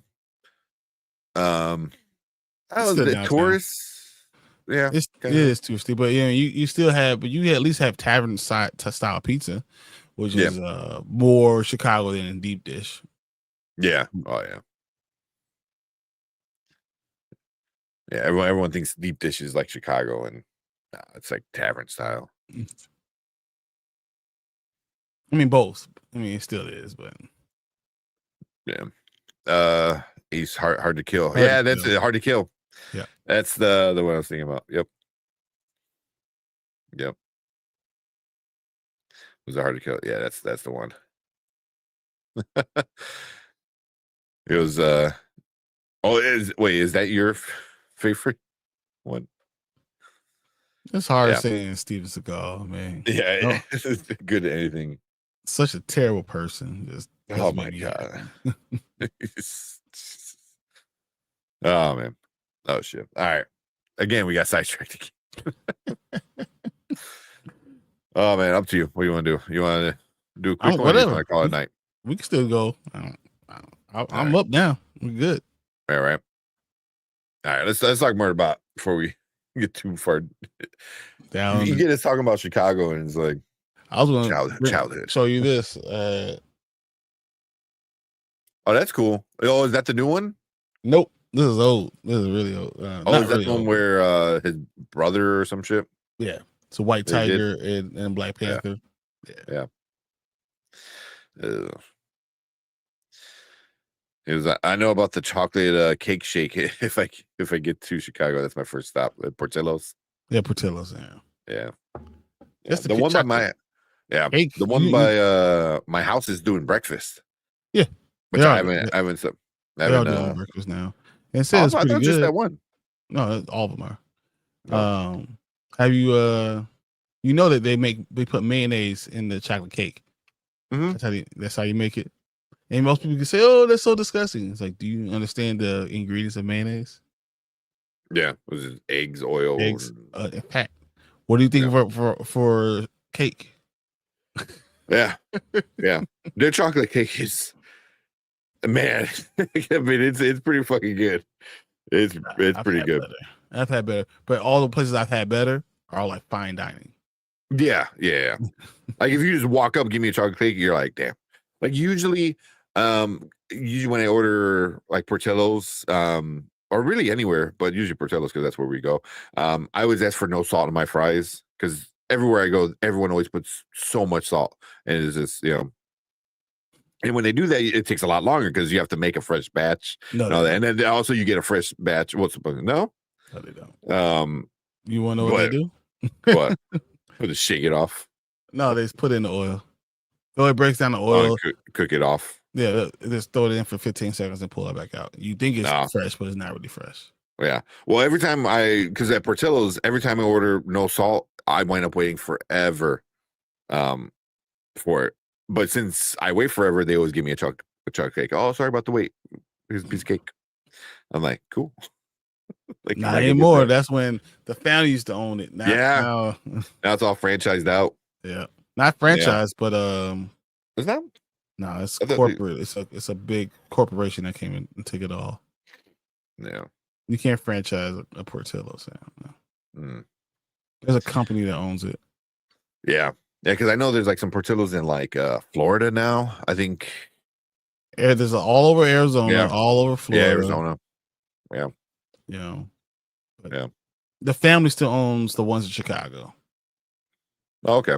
Because I live down the block, or not, a few blocks away from the first one, the original Portillo's. So I know more about that because I don't know. It's part of your world. DB Pizza's all right. There's good ones and there's touristy ones and know where you're going, and most people go to like Giordano's. Giordano's is not bad. Giordano's not bad, but there's nothing. You have to find the right place. There's some places that are closer to you and there are holes in the wall that have really good deep dish. Yeah. I'm not a fan. Give me New York style. It's too greasy. Kevin's style of pizza is my favorite. Yeah, that's the best. The crust is always good. Mm-hmm. Yeah, and then all the ingredients and thicker ingredients, it's so good. And Brick House or deep dish? Is Brick House like tavern style? I think, because I'm trying to think of what Brick House is. Oh, Brick House. There's brick wood ones. This is the one that's put in there. Brick House Tavern. I mean, Brick House is kind of, it's like tavern, but not really. I mean, there's an actual place called Brick House Pizza. I thought that was just the oven, but yeah.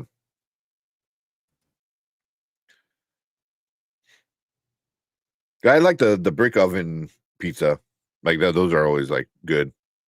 There's one not too far from me that on Thursdays they have like a special. Brick House has more the crust looks a little bit more doughy.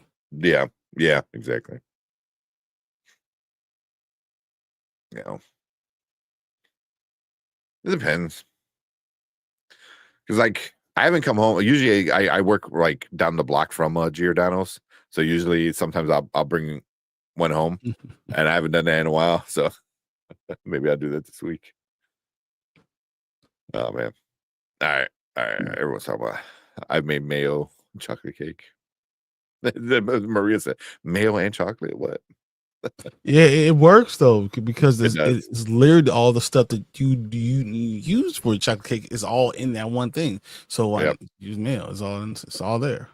Yeah, not Miracle Whip. Don't do Miracle Whip. That's something different. It gotta be mayo. Mayo's better than butter on a grilled cheese. Oh yeah, I've done that before. It's a different taste. But you get like bigger restaurants that do that too, as well. Go White Sox. Go White Sox. They need all the support right now. We lost to St. Louis, so it doesn't matter. Yeah. Is that Dan said, "Oh shit, I thought Murderbot was a sponsor." Oh, coming late. No. Oh man. Sponsored by Murderbot. I wish. Wait, Apple? I'm not an Apple fan, but your content. Look, if you turn around and you sponsored us, we will have iPhones now. Like not even at a store, just all of a sudden you turn around and we'll have iPhones. Just pops up. Oh man, Miracle Whip is a war crime. It's fine on sandwiches. I have no problem on sandwiches. Yeah, it's good. It was I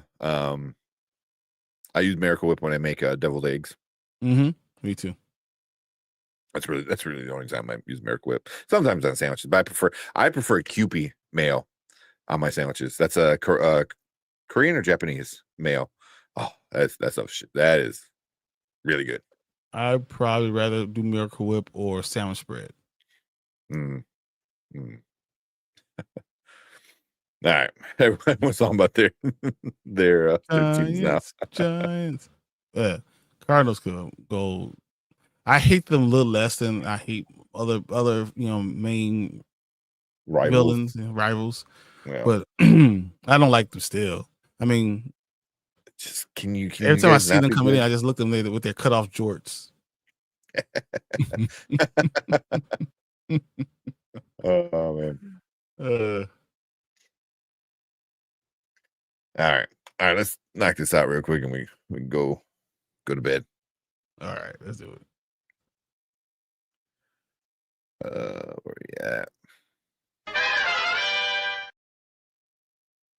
All right, what is up? Welcome to Spoiler Kings. We are going to talk about the newest episode of Murderbot, episode 7.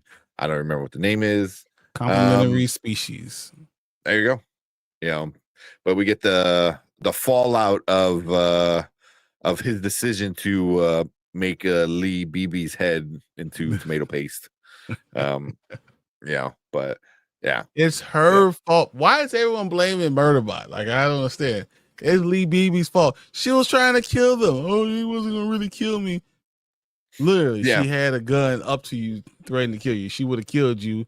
Then you'd be like, "Oh, you're gonna still be sad." Whatever. Yeah. But I mean, I think the one thing we got with this episode, it kind of, I believe it started off with a flashback to the group before they went and went on the planet and stuff like that. So they were giving like their backstory. So we got like 1 month earlier or something like that. Yeah, I think it was something like that. So we got was it Garithian? Yep. His backstory of him like being almost a spy, being like working for the big company. A spy, and he wasn't, and he admitted to it. He admitted to Mensa, and Mensa forgave him, and then he was like, he left that and became part of them. I agree. So what happened? She was a bad guy. She was a bad guy. You have a gun, you point a gun at somebody, and you're surprised that someone, shot off your head. I mean, and once she already shot him in like the foot or the leg or whatever. So it's like, yeah. But it's also like funny. It's like he saved Garithian, but but yeah, they're all starting to question him. Yeah. The only one is like was what's his name? What's his name? Rathy? Yeah, Rathy. Where he's still trying to, but Murderbot's so annoyed by the humans where like Rathy's annoying anyway, right? Because he's so annoying. He's a hanger-oner. He says things that are just like, he makes you roll your eyes at him all the time. Yeah. He's so stupid. Yeah. So, but yeah, it was a good episode, a fun episode. I'm trying to remember how it ended though. With the cliffhanger. Having a brain fart. No, so first we had these two monsters come out of nowhere and they're like, it's close the thing, and they get on top of the ship. They're like, oh no, they're gonna come and break into it, and they're like, well, they're not fighting, they're making babies. Yeah, that was hilarious. They open up the ship, and then there's eggs everywhere, and they're like, should we take them down? And everyone's like, yeah, we could leave him, you know. Don't worry. Yeah, the one girl about wants it. to study him. She goes, no, let's study him. I was like, what? You know, those things turn into that, right? Exactly. Like, but Mensa says, as of right now, we'll leave him leave him alone. Murderbot wants to take him down too. But he doesn't say anything.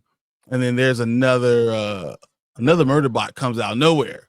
And he has to fight him. And he's younger. He's a better model and all that stuff.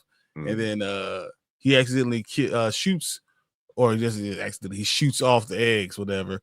And then that monster comes and basically eats him alive, chops him in half and eats him alive. And then takes her eggs and goes off into the swamp.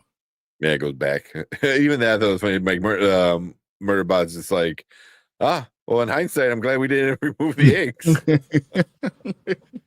Well, yeah, but I mean, it's getting more like interesting now, you know, because like, you know, everyone wants to like, you know, at one point they were like, oh, let's just leave Murderbot here, you know.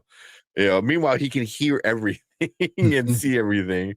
But Mensa keeps saying we need him. He still saved our lives, and we lose him, we're not going to survive. Yeah. Which is 100% true. She's the only one like actually thinking about it and logical. Like they're all afraid of their life, but also it's like, and he even said, he goes, if I wanted you dead, you all be dead.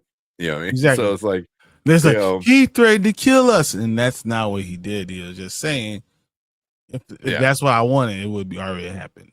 Yeah, it would be done. You know, so you know, it was just interesting. They're all kind of like not digging him, but Mensa's the only one. They're like, hey, yeah, maybe we need a dude who can fight and do all these things for us. You know, and is willing to. Now that we know it's all free will, like he's willing to do this for us. You know, like he could and at one point he even like fantasizes about like just leaving and becoming part of the tree. You know, that was so funny. Oh my goodness! He said, but I didn't download enough shows. Yeah. Otherwise, you just see what he said until his battery went out. You just watch TV. Just hilarious. It's just so funny. Yeah. So I mean, so he's willing to like help these people out, you know. Seriously. Yeah. I mean, so I know some of you guys the first time, like, you know, we're talking about this. So he gets free will. He becomes like not sentient, but he unlocks his like his govern. So he doesn't have to listen to people anymore. He can do whatever he wants. He doesn't have to follow the laws of anything. He can do anything. He's just like a person, you know, has all the free will. But he knows if he starts doing stuff that shows that he has free will, they're all like the big company is going to go after him and rip him apart. So what he does instead is just watch thousands and thousands and thousands of hours of TV. That's what he does with his free will, is watch flop TV. Yep. And it's awesome. Yeah. So he watches like this, like kind of like it's like a Star Trek kind of space drama show, kind of, you know, that's in the universe here. It reminds me of the Orville if it didn't have good writing. Yeah. So it's that's kind of the thing, is like he's just like this dude that knows these shows. So but yeah, it was a fun episode, but it's really gonna be interesting to see like where this season's gonna end. We only got 3 more episodes, and I'm just not sure like what's gonna happen, you know, because it can literally go any way. Everyone could die, everyone could be safe. Like, you know, does he trust them? Like, if they get off the planet, can he trust these people to keep his secret? You know, because that's kind of the big thing too, you know. So, I mean, I think the company's still hunting them, and Murderbot is really keeping them alive, and then they're gonna find out that he is who he is, and they're gonna send more after them. Yeah, keep getting more and more and more, and So basically the same thing we do with our free will, pretty much. Yeah. Especially me. Yeah. Can't say I want to. Yeah. Yeah. But yeah, I mean, it's getting to a point where like we're gonna find out it's the company coming after them and sending all these newer sec units that are killing people. That's what I think, at least. I think it's the company. I think so too. I think the company is doing it. I think they're going to send sec music in units because they have something. So they have something there now. They have to get rid of them. Yeah, I agree. I agree with that. Which is why, like, I think they were pushing to get in the beginning of the show. They're like, "Hey, don't you want one of these new ones? You want one of the new ones, right?" Like, and then they're like, "No," and then they went with the older one. And I think why I think the company was like, "Oh yeah, take an old one. It's all beat up and it can't protect you," But they got lucky, Yeah, extremely lucky. Yeah, he's probably the best one who actually cares for them. So, yeah. So, but yeah, it's a fun episode. The bug sex on top of the ship. That was a lot, and I saw all that nastiness on. I was like, whoa. Everything's all gooey and nasty. Yeah, but it's a pretty good episode. You want to see it go anywhere for the last 3 episodes? I want him to kind of have a better sense of who humans are and wants to save them a little bit. Mm-hmm. That's it. I see them. Yeah. I could see Garathian kind of sticking up for Murderbot, somewhere by the end of the season.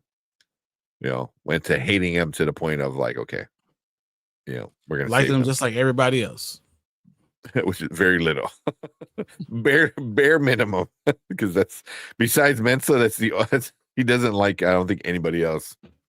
So yeah. But it's definitely a fun show. It's a fun show. Recommend anybody go and watch it. It's a quick watch. Right now there's 7 episodes out, like 20-25 minutes each episode. So 7 episodes. You just start right now. You'll be able to be done by Monday. Yeah. Oh yeah. Probably be done by Friday before the new episode comes out, honestly.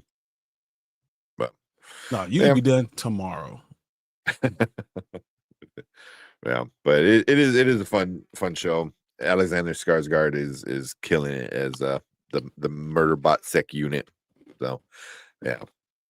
But I'm really curious to see where this goes, where it ends, because I hope we get a second season, but I want them to finish this season first and get a satisfying ending to this story, and then move on to the next story, the next mission. I like it. Exactly. Yep. Same. But we want to hear from you guys from this episode of Murderbot. So leave a comment down below if you're watching on the replay. If you're watching in the live chat, we appreciate all you guys coming in, hanging out with us in the live chat, laughing at the silliness of it all. But you guys stick around. We're going to move on to our next topic for the night. Awesome. Yeah. That's the only thing with this show too. It's like since it's so short, like it's boom, this is what happens, and then that's it. That's it.